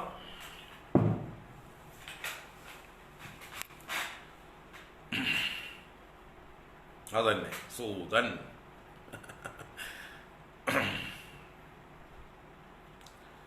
ഉക്ത്വാ സുതേഭ്യോദമുനീന്ദ്രമധ്യേ വിരക്തിഭക്ത്യന്വിതമുക്തിമാർഗം സ്വയം ഗതഃ പാരമഹംസ്യവൃത്തിം അഥാ ജഡോന്മത്ത പിശാചചര്യാം. ആ ഋഷഭന്റെ കഥ തുടരുകയാണ്. ഉക്ത്വാ സുതേഭ്യോ അത മുനീന്ദ്രമധ്യേ വിരക്തിഭക്ത്യന്വിത മുക്തിമാർഗം. അത് അനന്തരം മുനീന്ദ്രമധ്യേ, മുനീന്ദ്രന്മാരുടെ മധ്യത്തിൽ ഒരു സത്രത്തിൽ, ഒരു സദസ്സിൽ വെച്ച് ഈ ഋഷഭദേവൻ തന്റെ പുത്രന്മാർക്കായിക്കൊണ്ട് സുതേഭ്യോ 100 പുത്രന്മാരെയും മുൻനിർത്തിക്കൊണ്ട്, പുത്രന്മാരെ നിമിത്തമാക്കിക്കൊണ്ട്, ലോകത്തിനായിക്കൊണ്ട് ഋഷഭദേവൻ ഒരു ഉപദേശം കൊടുത്തതാണ് ഉക്ത്വ. ഉക്ത്വ എന്ന് പറഞ്ഞാൽ പറഞ്ഞിട്ട്. എന്താ പറഞ്ഞത്? വിരക്തി ഭക്തി അന്വിത മുക്തിമാർഗം. വിരക്തിയും ഭക്തിയും കൂടിയ മുക്തിമാർഗത്തെ പറഞ്ഞു കൊടുത്തിട്ട്, ഭക്തിജ്ഞാന വൈരാഗ്യങ്ങൾക്കുള്ള മാർഗത്തെ ഉപദേശിച്ചിട്ട് സ്വയം ഗതഃ പാരമഹംസ്യവൃത്തിം, സ്വയം പരമഹംസന്മാരുടെ വൃത്തിയെ, അവധൂത വൃത്തിയെ ഗമിച്ചു, പ്രാപിച്ചു. എന്നിട്ടോ ജഡോന്മത്ത പിശാചചര്യാം അധാഹ. അധാഹ എന്ന് പറഞ്ഞാൽ ധരിച്ചു, അനുഷ്ഠിച്ചു. ആര്? ഗുരുവായൂരപ്പ അങ്ങ്. ഏത് രൂപത്തില്? ജഡ ഉന്മത്ത പിശാചചര്യാം. ജഡന്മാരെ പോലെയോ ഉന്മത്തന്മാരെ പോലെയോ പിശാചുക്കളെ പോലെയോ ഉള്ള ചര്യയെ അനുഷ്ഠിച്ചുകൊണ്ട് അങ്ങ് അവധൂതനായി സഞ്ചരിച്ചു. ഋഷഭദേവന്റെ അവസാന കാലം, അതായത് അദ്ദേഹം ഒരു വലിയ സത്രം വിളിച്ചു കൂട്ടിയിട്ട് ആ സഭയിൽ വെച്ച് തൻ്റെ 100 മക്കളെ മുൻനിർത്തിക്കൊണ്ട് മക്കൾക്ക് ഉപദേശം ചെയ്യുന്നത് പോലെ അദ്ദേഹം ലോകത്തിനായിക്കൊണ്ട് ഉപദേശം ചെയ്തു. തൻ്റെ പ്രജകൾക്കായിട്ട് മുഴുവൻ ഉപദേശം ചെയ്തു. ആ ഉപദേശം അതിഗംഭീരമാണ്. ഭാഗവതത്തില് ശ്രീമദ് ഭാഗവതം പഞ്ചമസ്കന്ധം 5-6 അധ്യായങ്ങളിലാണ്. 5-5 അധ്യായം പ്രധാനമായിട്ട്.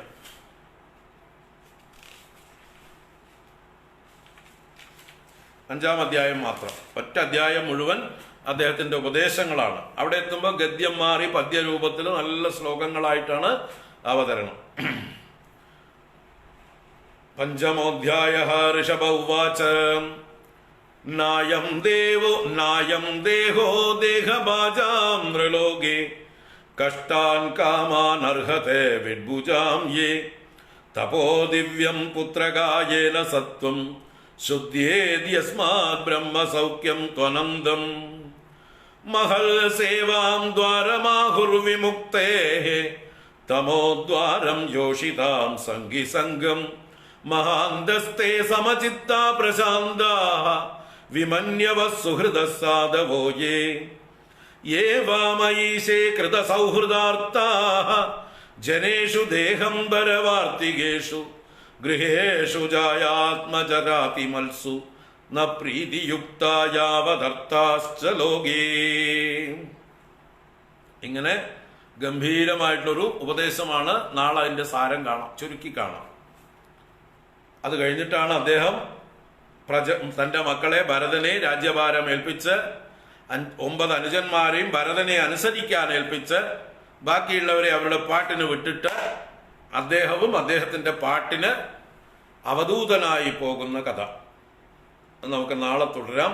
എനിക്കൊരു അത്യാവശ്യമായിട്ട് പോകേണ്ടതുണ്ട്, പുറത്തു പോകേണ്ടതുണ്ട്. തൽക്കാലം നിർത്തുന്നു. ഓം കായേന വാചാ മനസേന്ദ്രിയൈർവാ ബുദ്ധ്യാത്മനാ വാ പ്രകൃതേ സ്വഭാവാത് കരോമി യദ്യത് സകലം പരസ്മൈ നാരായണായേതി സമർപ്പയാമി. ഓം ശാന്തി ശാന്തി ശാന്തി. ഹരി ഓം ശ്രീ ഗുരുഭ്യോ നമഃ. ഹരി ഓം. നാരായണ. ഹരി ഓം. എല്ലാവർക്കും ശുഭദിനം. വൈകുന്നേരം കാണാം.